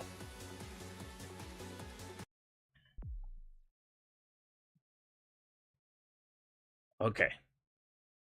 I like what's here. I think there is a lot of room for improvement, and I'm hoping that it ends up achieving what it actually it appears to be setting out to do.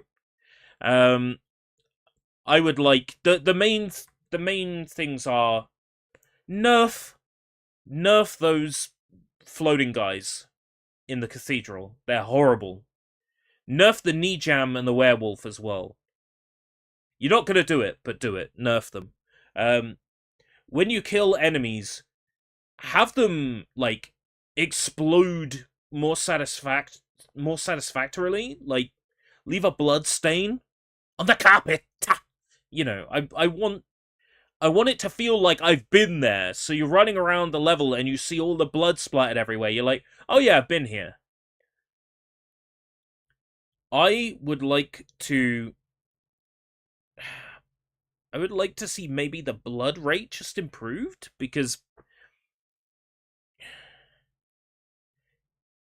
it feels like you're not getting powerful enough.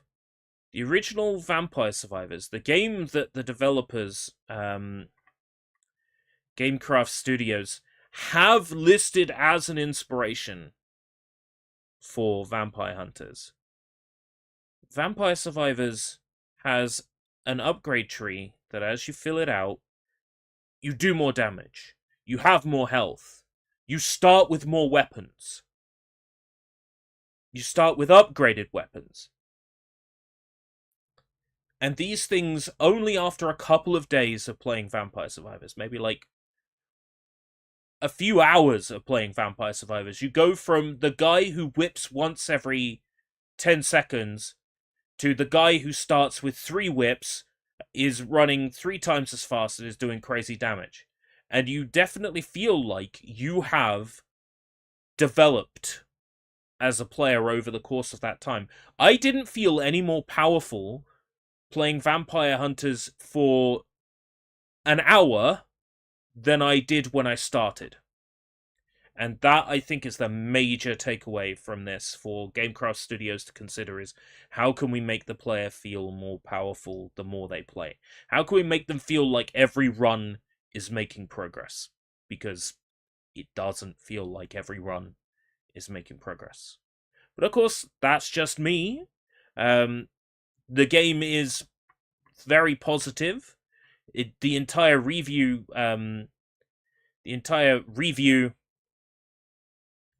selection on Steam is very positive. Most recent reviews very positive. So maybe I am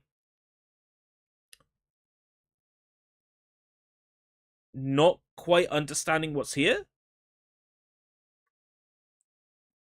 Something made me want to sit there and play it for more than the hour minimum that I give publisher opportunities.